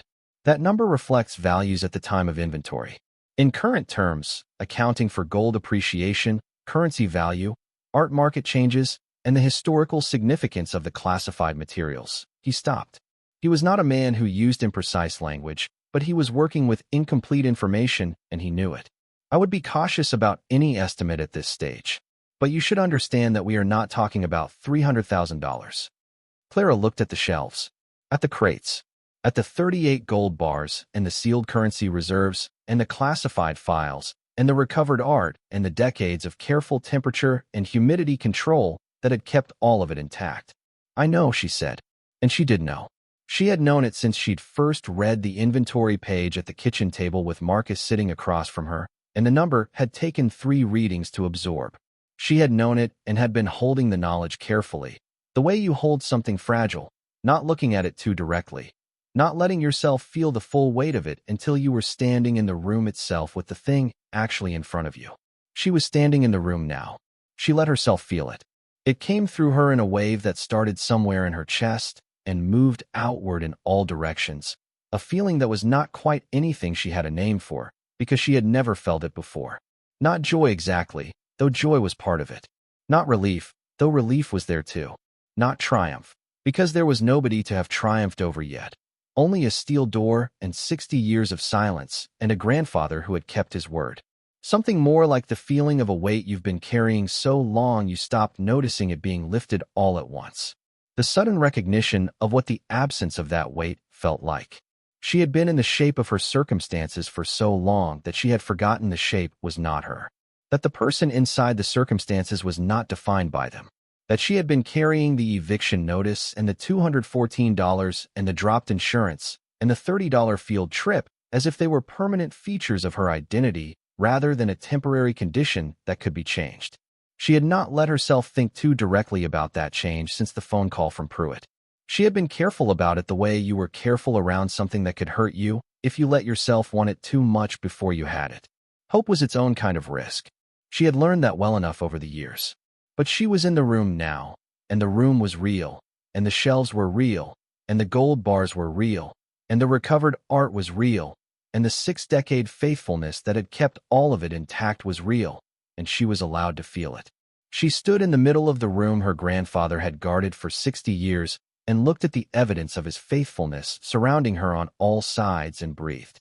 Marcus said, very quietly, so only she could hear it, "You okay?" "Yes," she said. "Good," he said, and stood there beside her. They spent 4 hours in the installation, documenting everything. Pat photographed each shelf, each crate, each document drawer, working systematically from the entrance to the far wall and back. Simone logged every item against the master inventory, noting condition, verifying codes, flagging the items that would require specialist assessment. Hollister photographed the legal documents from the sealed case, the transfer authority, and the inventory verification that would form the core of the ownership claim. By 1 in the afternoon, Clara had a headache from the combination of concentration and recycled air, and Lily had eaten both her granola bars and half of Marcus's sandwich and was lying on the top step of the entrance with her feet up on the door frame and her eyes closed. Entirely relaxed in the manner of an 8-year-old who had decided that whatever the adults were doing was going to take a while and had made her peace with it. They sealed the door when they left. Clara turned the wheel back until all the bolts were seated and the mechanism locked.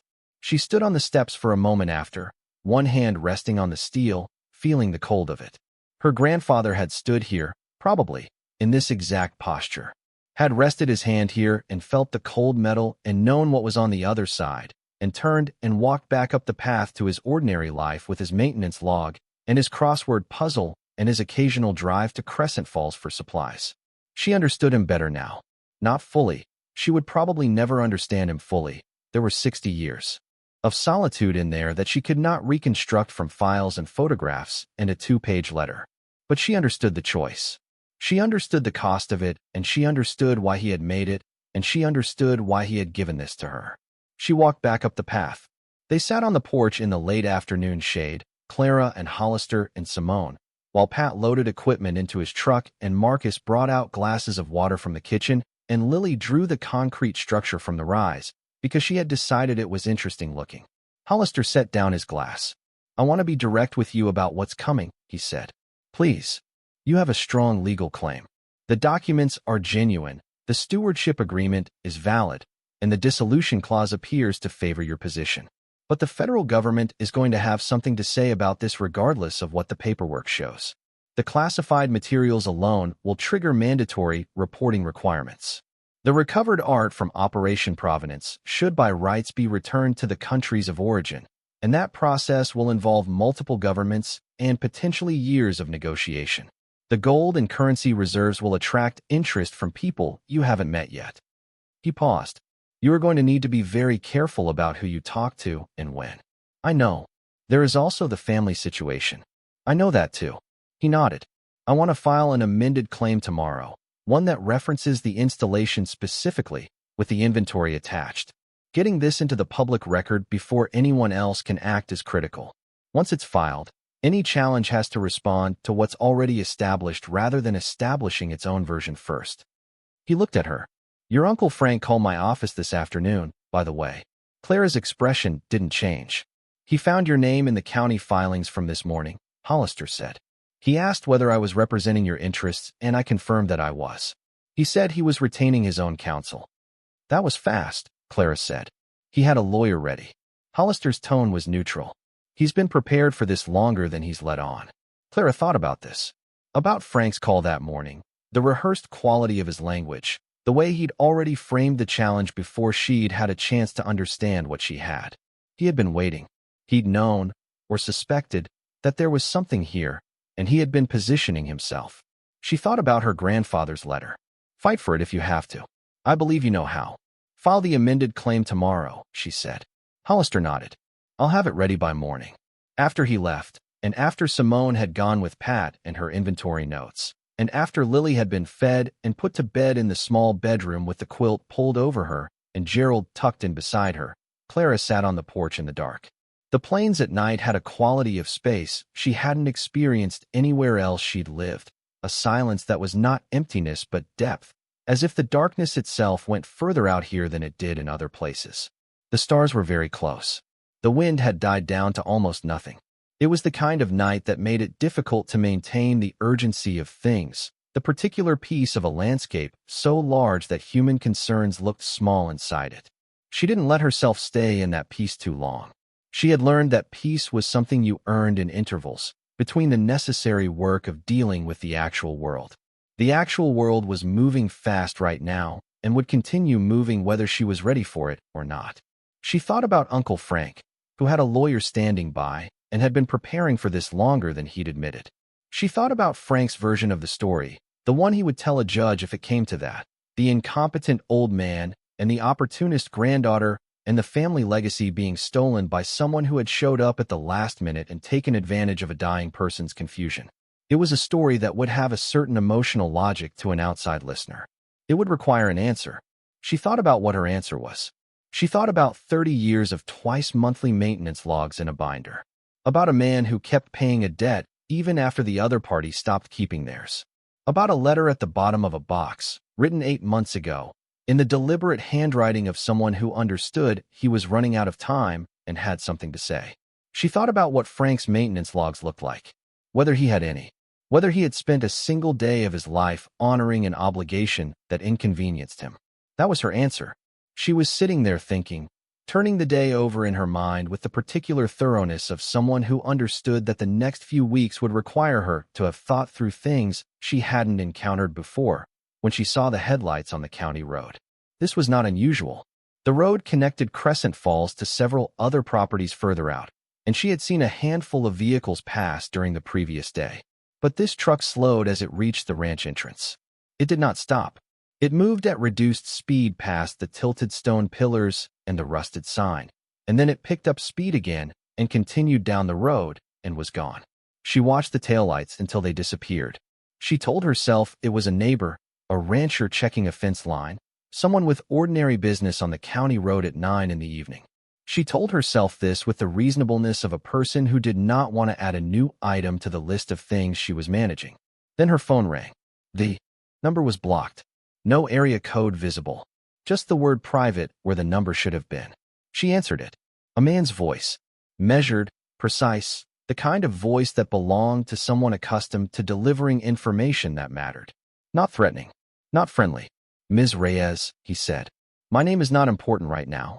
What's important is that I represent interests that have been monitoring installation WM7 for some time, and we are aware that you opened the door today. Clara said nothing. We would like to speak with you, the man continued. Before you take any further action, before you speak with anyone else. There are things about this installation and its contents that you do not yet know, things that will significantly affect your understanding of what you have found. I strongly recommend we meet. The taillights were long gone down the county road. The planes were still. The stars were very close. Who do you represent? Clara said. That will be easier to explain in person. Give me a name. A short pause. Not the pause of someone who didn't know the answer. The pause of someone deciding how much to give. We have been involved with this installation since before your grandfather was, the man said. What is in that room did not originate with the program that placed it there. Some of what you found today has a history that goes back further than 1961, and some of the people with an interest in it have been waiting a long time. We mean you no harm. We simply need you to understand the full picture before you act. Clara stood up from the porch chair and walked to the edge of the porch, looking out at the dark plain. I'll speak with my attorney first, she said. Of course. The voice remained level. But Ms. Reyes, please be aware that you are not the only party who will be making calls tomorrow.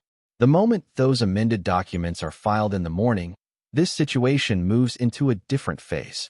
There will be federal interest. There will be competing claims you are not prepared for. Some of what is in that installation does not belong to your grandfather's estate regardless of what the reversion clause says. Some of it belongs to people who have been waiting 50 years to get it back. He paused. Make sure you know what you have before you decide what to do with it. The line went dead. Clara stood on the porch of her grandfather's house and held the phone and listened to the night. Somewhere out on the road, a vehicle was driving away. Somewhere in the concrete structure 40 yards beyond the barn, 60 years of secrets sat in sealed crates under fluorescent lights that were still doing their job. She had opened the door. She had looked inside. She had begun to understand the scale of what Earl Whitmore had spent his life protecting. But the man on the phone was right about one thing. She did not yet know the full picture. Tomorrow, she was going to find out. She told Hollister about the call first thing in the morning. He was already at the kitchen table when she came out at 6, his briefcase open and his reading glasses on, working through a legal pad covered in the kind of handwriting that only lawyers and doctors could read. He had stayed in the spare bedroom rather than drive back to Midland in the dark, which Clara had offered partly out of practical courtesy and partly because she felt better with someone else in the house after the phone call. She set 2 cups of coffee on the table and told him everything she remembered of the conversation. He listened without interrupting, which was something she'd started to appreciate about him. When she finished, he set his pen down and looked at his coffee cup for a moment. Private number, he said. Monitored the installation. Interests predating the 1956 program. He picked up his pen again. They know you opened the door yesterday. Yes. That means they were watching the property, either physically or through some other means. He was not alarmed, she noted. He had the composure of someone filing new information into an existing framework rather than building a new one from scratch. The phrase, interests predating the program, is significant. The Strategic Materials Preservation Program itself was downstream of an earlier operation. Some of what ended up in WM7 came through channels that existed before the program was formally established. He mentioned something called Operation Provenance. Yes, that one runs deeper than the SMPP. Hollister tapped his pen against the legal pad. There are families, primarily in Europe, who have been pursuing repatriation claims for the assets recovered under that program since the late 1970s. Declassified documents gave them enough to know the assets existed and enough to know they ended up somewhere in the Southwest.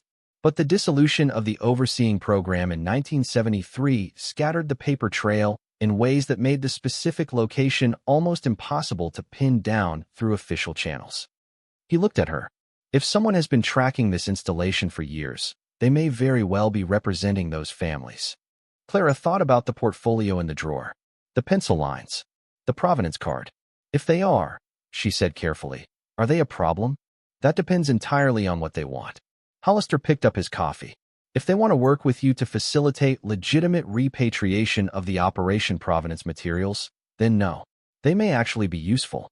They'll have documentation, family records, provenance chains that will significantly strengthen the case for what those assets are and where they came from. He paused. If they want to circumvent your ownership claim and deal directly with the federal government, that's a different situation. How do I find out which it is? Meet with them. He looked at her steadily. With me present, in a location you control, and get everything in writing before anyone agrees to anything. She called the number back that morning from the porch, standing under the cottonwood in the early light. It rang twice before the same man answered. She told him she would meet.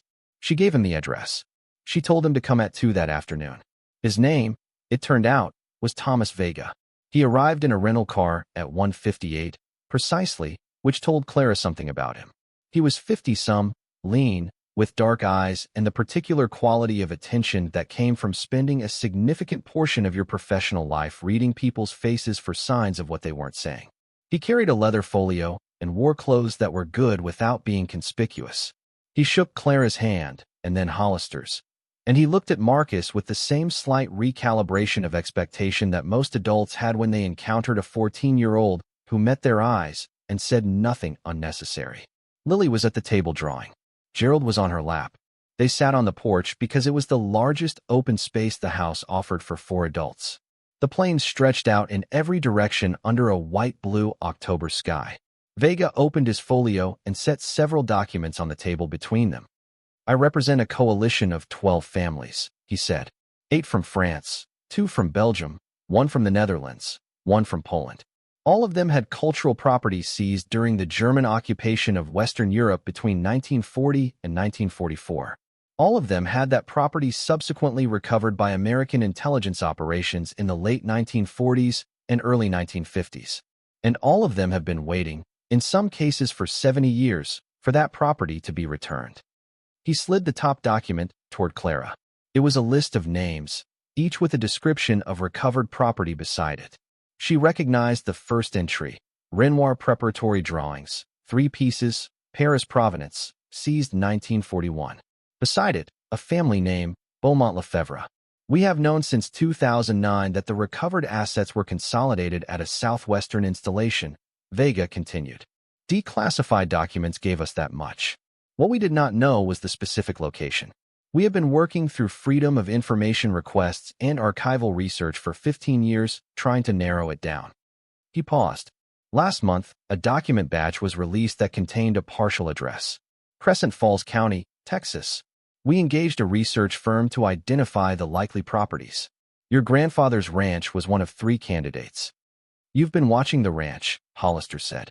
We had someone drive past periodically, yes. When we saw the activity 2 days ago, including vehicles and equipment that suggested a professional survey operation, we concluded the installation had been found. Vega looked at Clara. We are not here to challenge your ownership claim, Ms. Reyes. We are not here to take anything from you. We are here because the families I represent have a legitimate interest in specific items within the installation, and we would rather work with you directly than work through a federal process that has failed these families repeatedly for 50 years. Hollister said, What specifically are you proposing? An agreement. Ms. Reyes retains her legal claim to the installation and all its contents. We provide authenticated provenance documentation for the Operation Provenance items, which accelerates the identification and valuation process significantly. We cooperate fully with the legal proceedings regarding the reversion clause. And when the ownership question is resolved, we negotiate the return of the relevant items through a process that Ms. Reyes controls, rather than one controlled by the federal government. He paused. In exchange, the families agreed to support her ownership claim publicly and legally. 12 European families with documented provenance cases are a substantial counterweight to a federal asset recovery argument. Hollister and Clara looked at each other. She thought about what Hollister had said that morning. Either useful or a problem. She was fairly certain now which one this was. I'll need to review your documentation, Hollister said. Of course. And any agreement will require independent legal review before she signs anything. Understood. Clara looked at Vega. The families, she said. How long have some of them been waiting? He met her eyes. The oldest claim is from a woman named Marguerite Beaumont Lefebvre. She is 91 years old. She was 19 when the drawings were taken from her family's home in Paris. She has been asking her government and yours for their return for 60 years. He reached into the folio and pulled out a thin folder and set it in front of Clara. Inside was a single photograph, printed on plain paper, clearly a scan of something much older. A young woman in a summer dress, standing in a room with artwork visible on the walls behind her. She was laughing at something outside the frame. That was taken in 1939, Vegas said, 1 year before the occupation. The drawings visible in the background are the same ones in the drawer in your installation.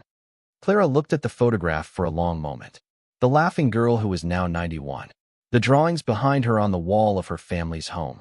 The 60 years between that afternoon and this one, and everything that had happened in between. She set the photograph down. I'll need to see all your Provenance documentation, she said. Not just the summaries. The original. Records, the family histories, the chain of possession from 1939 forward. I have everything with me, Vegas said. And any agreement requires Hollister's review and independent legal counsel for the families. Agreed. And we work on my timeline. I'm not rushing the legal process to accommodate anyone's urgency. Vega nodded. The families have been waiting 70 years.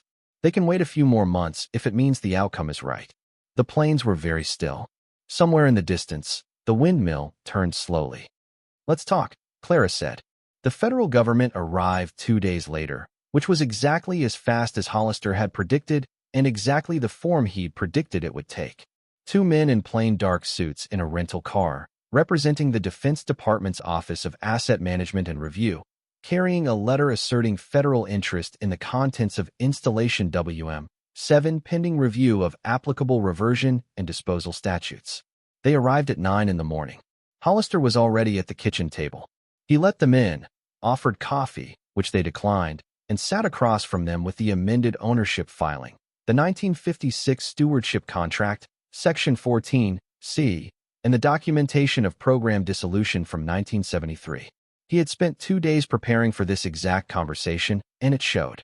He walked them through the legal argument with the measured precision of someone who had done this before and knew exactly where the other side's weaknesses were. The federal representatives were not hostile. They were doing their job, which was to establish federal interest before anyone else could act, and they had shown up professionally and on time. But they had not anticipated the quality of Hollister's preparation or the completeness of the documentation Earl Whitmore had kept for 60 years. The maintenance logs, in particular, gave them visible pause. Hollister had pulled the binder from the storage room and placed it on the table at the start of the meeting. 30 years of twice-monthly entries. Every inspection documented. Every seal verified. Every anomaly noted and resolved. A record of faithfulness so methodical and complete that it was almost impossible to look at without feeling the weight of what it represented. One of the federal representatives picked it up and turned through the pages slowly. He was the younger of the two, and he had the look of someone who worked with documents daily and had developed an instinct for what was genuine and what was constructed. He turned through January 1983, December 1989, August 1994, March 2001. The entries did not vary. Same format, same hand, same twice-monthly discipline. Your client's grandfather maintained this voluntarily, he said. After the payments stopped. After the government stopped paying him in 1979, yes, Hollister said. He continued for another 45 years at his own expense because he had given his word and he kept it. The government's obligations to him, on the other hand, were not honored. The compensatory provision referenced in the original contract was never fully satisfied. The notification required under Section 11(b) upon program dissolution was never sent.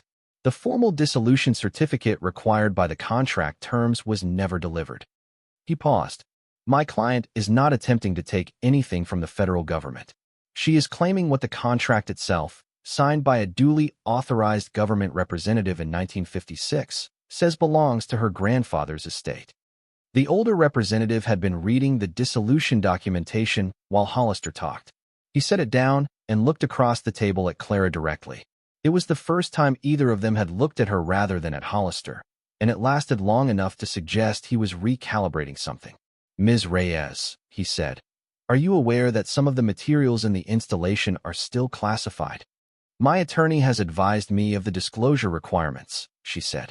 We're prepared to cooperate fully with the National Security Review process as it applies to the classified materials. That cooperation is not contingent on the ownership question. He nodded slowly. The meeting lasted 3 hours. It ended without a resolution, but with a promise that the federal office would refer the matter to their legal team and respond within 30 days. This was, Hollister told Clara afterward, the best possible outcome for the first meeting.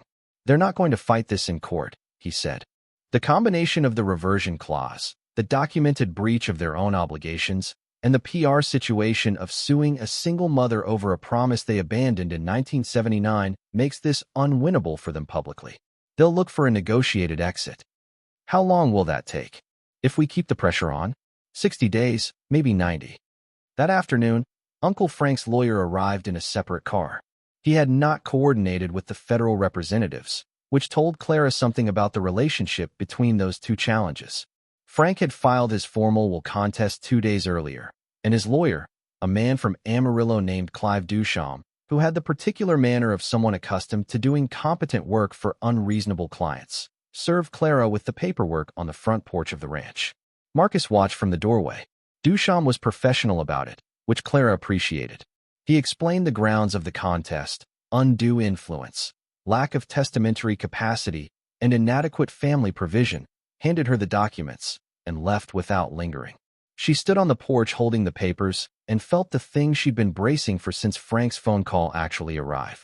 It felt smaller than she'd expected. She had spent enough time with the maintenance logs, with Earl's letter, with the documented history of his deliberate and competent planning, that she could not find Frank's version of events convincing. It required too much that wasn't there. It required an Earl who had been confused rather than strategic, who had been manipulated rather than choosing, who had looked at his family and seen nothing worth preserving in any of them except what could be sold. The man who had written those maintenance logs twice a month for 30 years unpaid was not a confused man.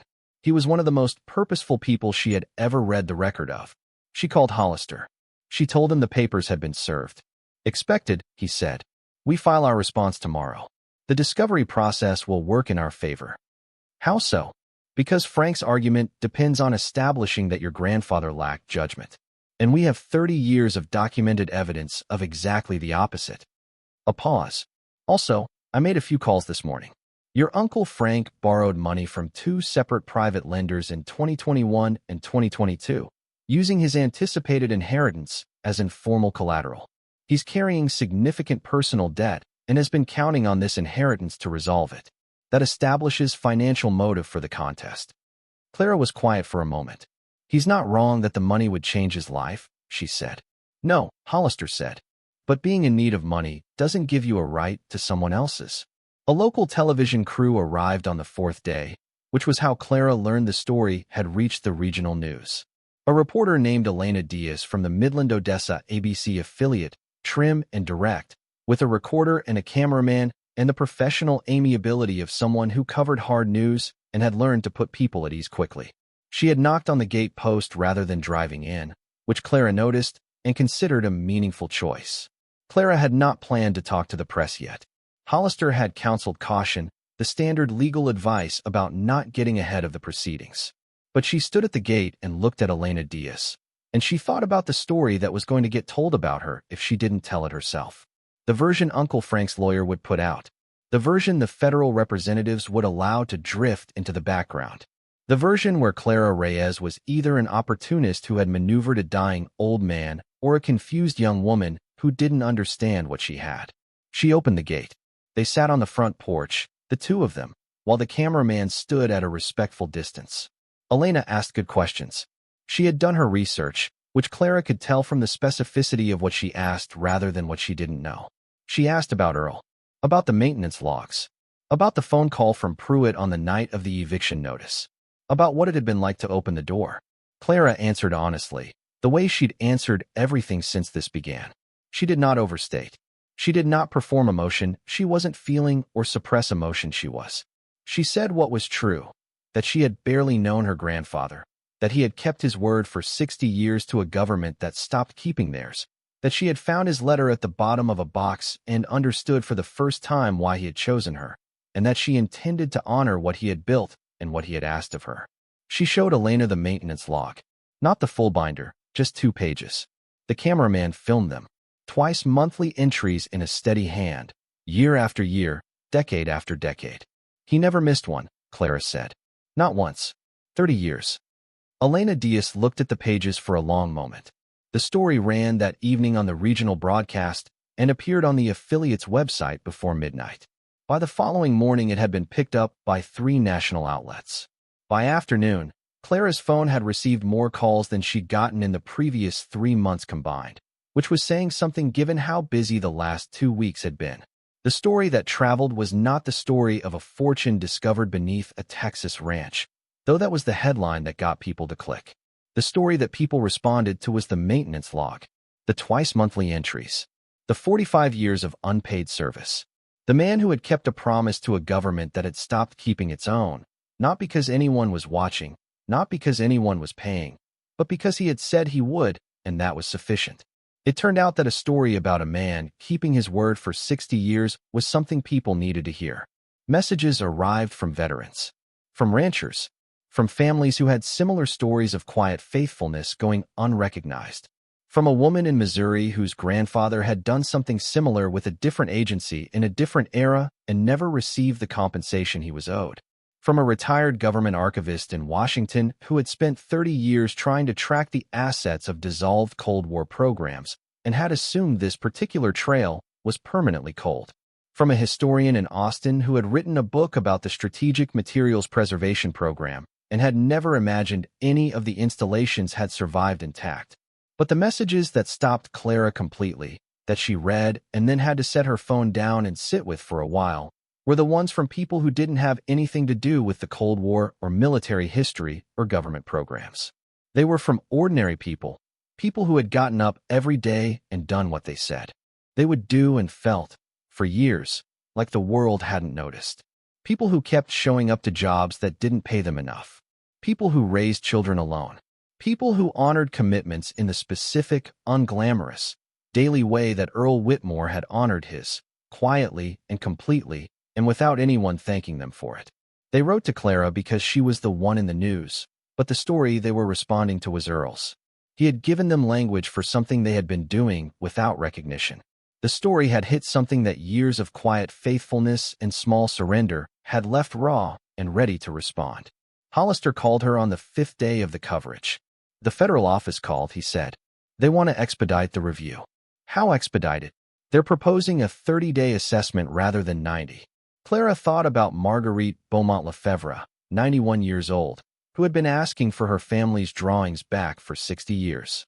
Tell them 30 days is acceptable, she said. Simone Arbuthnot's full assessment arrived on day 14.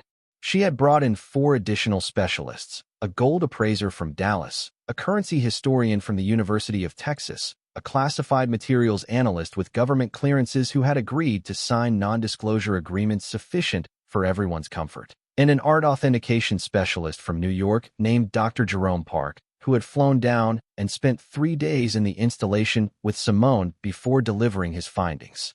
They sat at the kitchen table, all of them, with the documents spread between them and the afternoon light coming through the windows. Clara had finally opened and unshuttered. The gold, 38 bars, each one verified at the weight and purity recorded in the 1961 inventory. Current market value, $58 per million. The currency reserves, 14 sealed cases, contents verified and assessed. The foreign currency itself had varying current value depending on the denominations and their condition.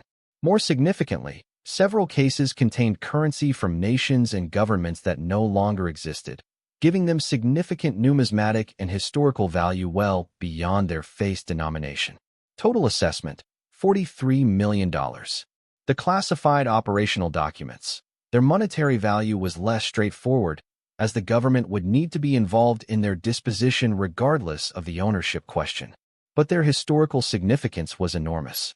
3 universities and 2 historical foundations had already expressed interest in eventual access for research purposes, and the classified materials analyst estimated their archival value to the relevant institutions in the range of $18 to $25 million, dependent on declassification timelines. The weapons development blueprints, 12 tubes. 3 of the systems depicted had been superseded by technology developed in subsequent decades and were of historical interest only. The other 9 were assessed as still potentially relevant, and the Defense Department had separately and quietly indicated that the government would be interested in acquiring these specifically, adding a negotiating chip to the ownership discussions. And the Operation Provenance materials, 24 drawers, contents fully documented and cross-referenced against Vega's provenance files and against international art repatriation databases. 47 items in total, ranging from the Renoir drawings to manuscript pages to religious objects to personal property of historical and cultural significance. Individual appraisals range from $400,000 to $11 million per item. Total current valuation for Operation Provenance materials alone, $97 million. Dr. Park set down his assessment summary and looked across the table at Clara. "I've been doing this for 20 years, he said. "I've seen significant collections. The preservation quality in that room is extraordinary. Whoever designed that climate control system in 1958 was far ahead of their time." He paused. "And whoever maintained it for 60 years was extraordinary in a different way." He slid the summary toward her. Total current assessed value of installation WM, 7 contents, $375 million. The number was very large and very specific, and Clara had been preparing herself for it since the inventory page 2 weeks ago, but seeing it in a formal document with her name at the top of the assessment report still required a moment. She read the number twice. Then she set the summary down and looked out the window at the cottonwood tree. "Thank you," she said. "All of you." The federal resolution came on day 26, 4 days ahead of schedule. Hollister negotiated it over 3 days of conversations with the government's legal team, and he was at the ranch kitchen table with his phone on speaker when the final terms were confirmed. Clara sat across from him with a cup of coffee going cold in front of her and Marcus at the counter pretending to look for something in the cabinet because he wanted to hear without appearing to listen. The federal government withdrew its claim on the installation's financial assets, citing the documented program dissolution, the stewardship agreement's reversion clause, and the breach of the government's own obligations under Sections 11(b) and 14(a) of the original contract. Clara retained full ownership of the gold bars, the currency reserves, and any proceeds from the eventual disposition of the classified documents. The classified operational documents would be transferred to the National Archives under a negotiated agreement that credited Clara's estate as the donating party, creating a tax benefit and establishing a public record of Earl Whitmore's stewardship. The weapons development blueprints would be acquired by the Defense Department at a negotiated price of $8.5 million to be paid to Clara's estate. The Operation Provenance materials would be returned to the families of origin through a repatriation process formally coordinated by a foundation established for that purpose, with Clara serving as founding trustee. For her role as coordinating custodian of the repatriation process, and in acknowledgement of the decades of unpaid stewardship provided by her grandfather, the government agreed to an additional compensatory payment of $22 million. When the call ended, Hollister set his phone down carefully and looked at her. "That's it," he said. Marcus had stopped pretending to look in the cabinet. He turned around. He was quiet for a moment, and then he sat down at the table beside his mother. Neither of them said anything for a while. The kitchen was warm. Outside the window, the cottonwood moved in the wind, the same steady movement it had made for decades, the same it had made on the morning Clara had pulled up the driveway for the first time 2 weeks and a lifetime ago. "Gerald's going to need a bigger room," Lily said from the hallway, which meant she had been listening too. Clara laughed, and it came out loud and real and completely without effort, the kind of laugh that surfaced from somewhere below the level of management. And Marcus started laughing too, and Lily came in with Gerald under her arm, wearing an expression of complete satisfaction at having produced this response. Frank's lawyer called that afternoon. He withdrew the will contest without explanation, though no explanation was necessary. The legal basis for the challenge had collapsed with the federal resolution, and the documentation Hollister had assembled on Earl's mental competency was so thorough and so specific that proceeding would have been professionally embarrassing and personally expensive for a man who could no longer afford either. Frank himself called the following evening.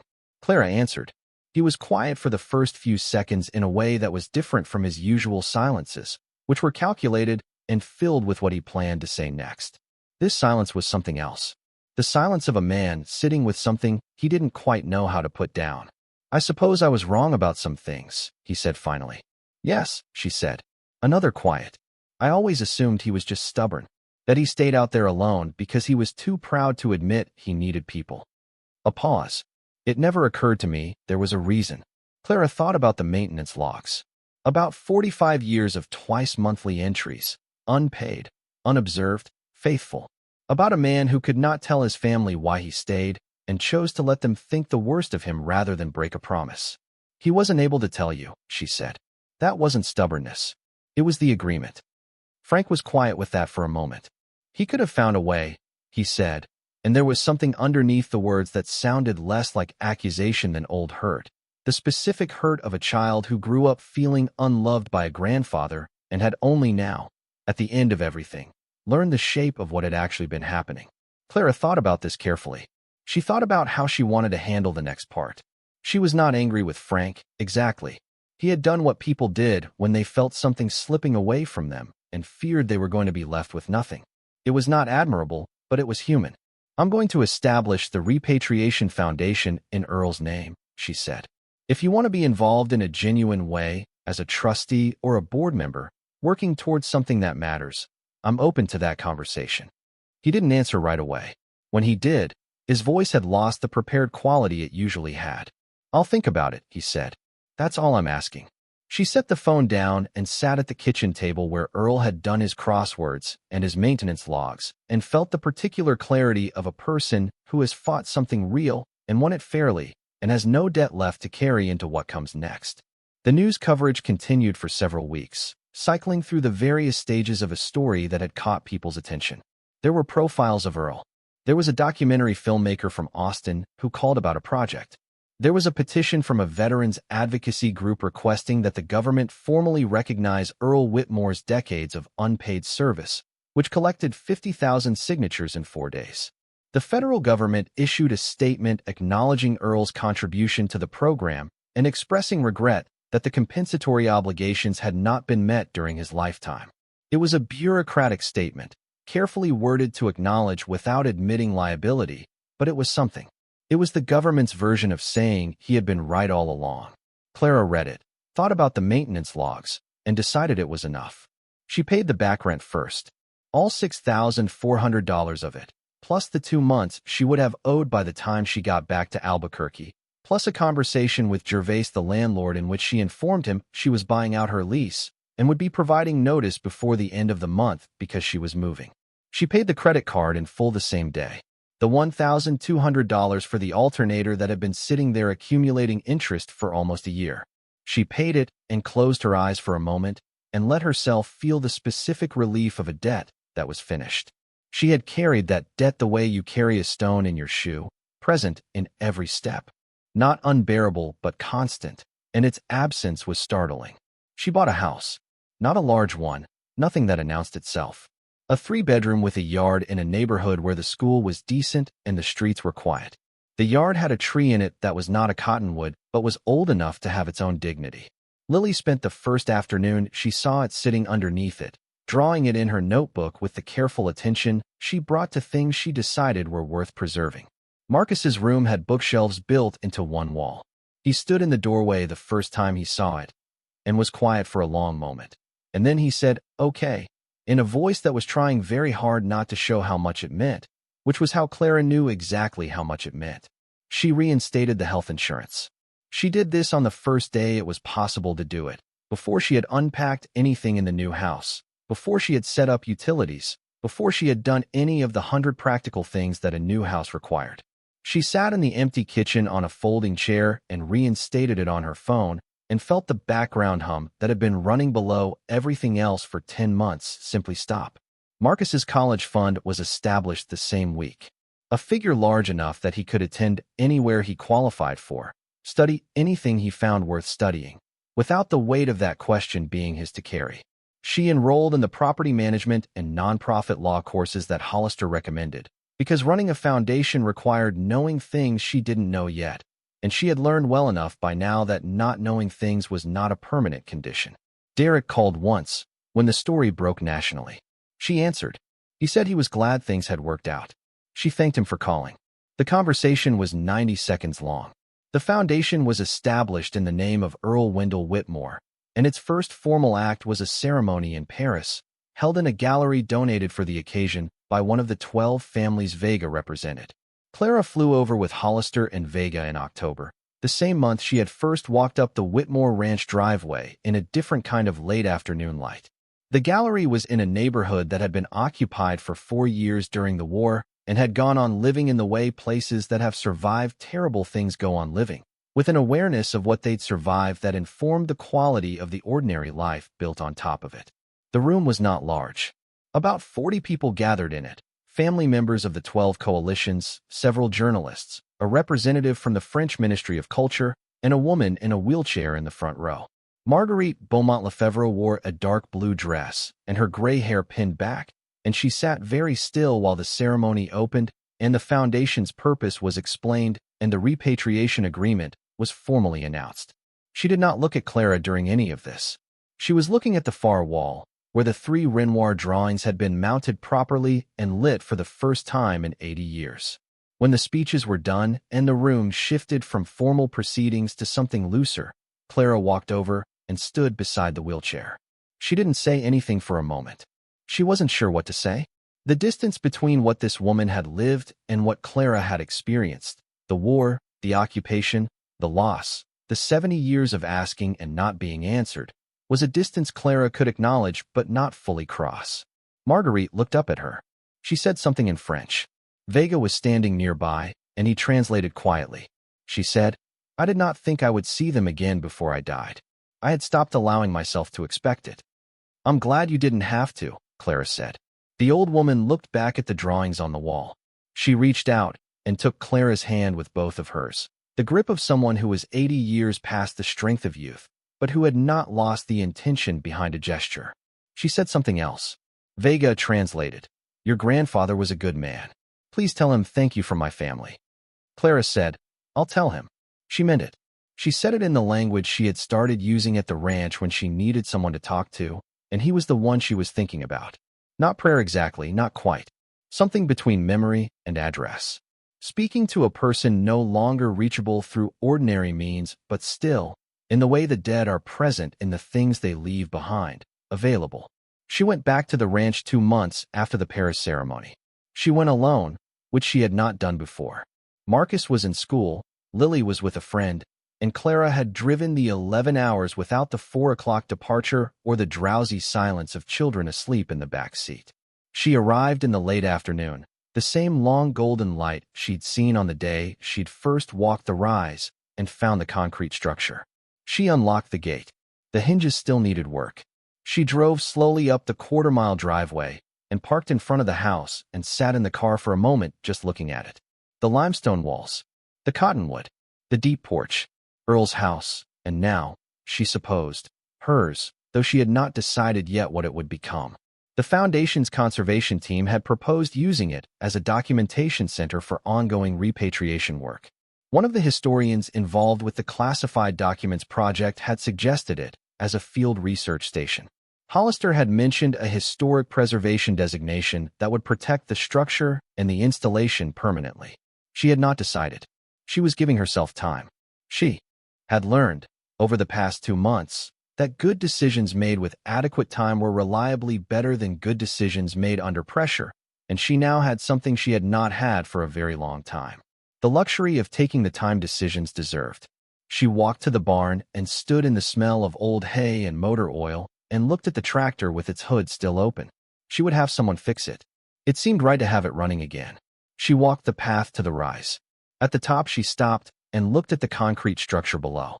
The door was locked, properly logged, under a management protocol that Simone had established for the Foundation's ongoing stewardship.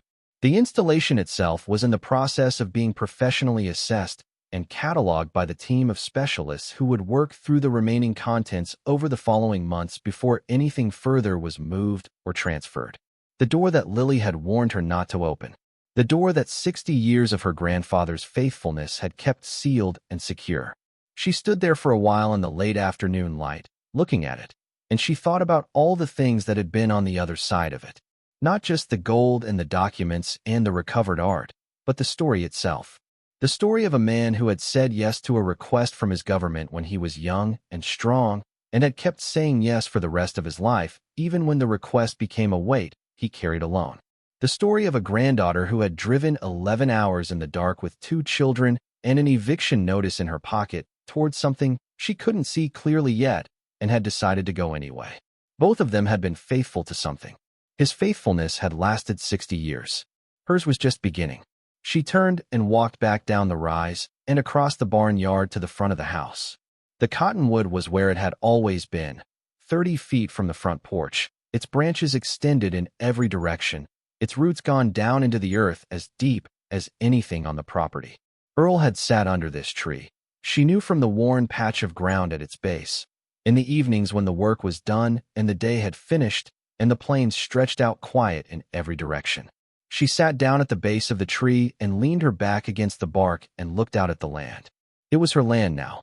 214 acres of flat Texas plain under an enormous sky, the grasses moving in the wind, the dry wash cutting across the middle distance, the windmill barely visible to the south. It was not beautiful in the way that landscapes and photographs were beautiful. It did not have mountains or water or visible drama. It was flat and dry and demanded nothing of you except honesty about what was actually there. She had come to find that kind of honesty restful. She thought about the eviction notice and the $214 and the $30 field trip. She thought about Marcus's new shoes, which fit, and Lily's room, which had walls she had hung her drawings on in careful rows rather than taping them hopefully to plaster. She thought about the Paris gallery and Marguerite's hand in hers, and the 91-year-old face of someone finally given back something that had been taken. She thought about Earl, who had sat in this same spot in the evenings, leaning against this same bark, looking out at this same flat land, carrying the same secret for 30 years of evenings. She wondered what he had thought about, whether he had found it peaceful here or whether the peace had required the same effort it required of her. Whether he had talked to June the way Clara was starting to talk to him. She thought he would have liked Marcus. She was certain of that. The seriousness, the way he listened, the single nod that meant full commitment. Earl would have recognized those things. She thought he would have liked Lily too, for different reasons. For the drawings and Gerald and the way she had stood at the top of the rise with her arms spread wide, like someone trying to stop the world for a second, because she had found something important that the adults needed to know about. She looked up through the cottonwood branches at the sky, which was going from pale blue to the deeper blue of early evening, the light changing at the edges of the horizon the way it did out here, slowly and completely. "I figured it out," she said quietly. To the tree, to the wind, to the man who had sat here for 30 years with a weight he never complained about. "You knew I would. But I figured it out." The wind moved through the branches above her. The grasses moved across the plain. The windmill turned, very slowly, in the last light. She had come here with $214 in her savings account and 47 days until she lost her home and a folded notice in her apron pocket that she had read 3 times because the first 2 times she couldn't make herself believe it. She was leaving with something she could not have imagined the night she'd stood at the kitchen sink looking at nothing. Not just the money, though the money was real and had changed things in the specific, tangible ways she had needed changed for years. Something else. The feeling of standing on ground that was yours, ground that had been kept for you by someone who believed you were worth keeping it for, ground that held a history larger than your own circumstances and had chosen you to be its custodian. She thought about all the people who had told her to be careful, to manage her expectations, to remember that some old land in the middle of nowhere probably wasn't going to solve her problems. All the voices that had aimed at the distance between what she had and what this appeared to be and had concluded that the distance was too large to be real. She had driven 11 hours toward a thing she couldn't see clearly yet. She had opened a door that had been sealed for 60 years. She had stood in the room on the other side and let herself feel it fully. The ground beneath her had been holding something all along. She stood, brushed the dry grass from her jeans, and looked at the house and the barn and the cottonwood and the vast flat sky, and she said, "Thank you, Earl," into the evening air, and meant it in every way a thing could be meant. She sat there a while longer after saying it, not because she had more to say, but because the place deserved the time. She had been in a hurry for a long time, the particular hurry of a person who lived close to the edge of things and couldn't afford to let anything slip. She had made every decision in that register, fast and practical, and always with one eye on what came next, because what came next was always relevant to whether you survived the present. She was learning, slowly, to sit still without it feeling like a failure of vigilance. The planes helped with that. There was something about that specific flatness, that specific enormity of sky, that made the urgency of ordinary concerns feel proportional rather than total. She had thought when she first arrived that she would never be able to rest here, that the landscape was too exposed and too empty. Now she understood that the exposure was the point. Nothing could approach without being visible from a long way off. The threat that had been bearing down on her life for years had nowhere to hide in all that open space. She thought about Lily's room with the drawings hung in careful rows. She thought about Marcus at his new school, where he had been placed in an advanced literature class that he complained about in the way people complained about things they secretly loved. She thought about the Foundation's second repatriation, scheduled for the following spring, a set of manuscript pages going back to a family in Krakow who had been searching for them since 1945. She thought about the binder in the storage room. Not the original, which Hollister had kept as evidence and which the National Archives had requested a copy of. The copy she had made for herself, which she'd had bound the same way, the same cover, same tab system. She had started keeping her own log in it. Not maintenance records, just entries. Things that had happened, decisions she'd made, what she'd been thinking. Twice a month, the same as Earl. She had missed one entry in 3 months, which she thought he would find acceptable. She thought about the letter. Take care of your children. Take care of yourself. Make something real out of what I'm leaving you. She had done that. Not perfectly, not without mistakes, not without the ongoing education of running something larger than anything she'd run before, but really, solidly, in the way she had always operated when the situation required her best, which was to say with everything she had, and then a little more. The sun finished its descent below the horizon. The sky went through its sequence of colors, the long West Texas sunset that took its time and was not apologetic about it. The first stars appeared above the eastern horizon, while the west was still holding its last gold. Clara looked up. She had grown up in a city where the stars were theoretical. She knew they existed the way she knew other countries existed, as confirmed facts she had not personally experienced. Here, they were not theoretical at all. They came out in the early evening in their hundreds and kept coming until the sky was more light than dark, every one of them burning in its specific place, most of them older than anything human language had words for. Earl had sat under this tree and looked at this sky for 30 years. She thought about what it would have been like to carry that secret under that sky, to know what was in the room 40 yards away and not be able to tell anyone, to watch your family misread your silence as coldness, to let them think what they thought because the alternative was breaking your word, and breaking your word was not something you did. She felt, sitting there, something like gratitude that was bigger than the ordinary kind. Not just gratitude for the ranch and the installation and the financial resolution and the foundation. Gratitude for the model, for the example of what it looked like when a person decided something mattered and committed to it without flinching, year after year, unpaid and unobserved and unapologetically faithful. She had been driving toward that kind of life without having a clear picture of it. Earl had given her the picture. She looked at the tree above her. Old, patient, deeply rooted, extending in every direction without apology. Then she walked back to the house and went inside and turned on the kitchen light, the same light Earl had turned on for 30 years, and she stood in the warmth of it and felt the ground solid under her feet. The door could wait. The foundation work was scheduled. The legal proceedings were settled. The children were in school. The house in Albuquerque had a yard with a tree in it that Lily had already begun drawing. Everything that needed doing was being done. She filled the kettle and put it on the range and waited for the water to boil, looking out the kitchen window at the dark plain under the stars, at the land that had been kept for her by a man who kept his promises, at the ground that had been holding something all along. She had been looking for solid ground for years without knowing that it had already been prepared for her. Now she was standing on it. The path had grown back over winter. Clara noticed it the moment she came around the side of the barn with her coffee, the way she did most mornings now. When she was at the ranch, the grass had filled in the slight depression that had been worn smooth by her grandfather's feet over 30 years, and then by hers over the past 14 months. It would need walking again to stay visible. She was thinking about that when Lily came out of the house behind her, shoes already on, Gerald tucked under her arm the way he always was when she was preparing to go somewhere serious. "I want to walk it," Lily said. "Okay. By myself." Clara looked at her daughter.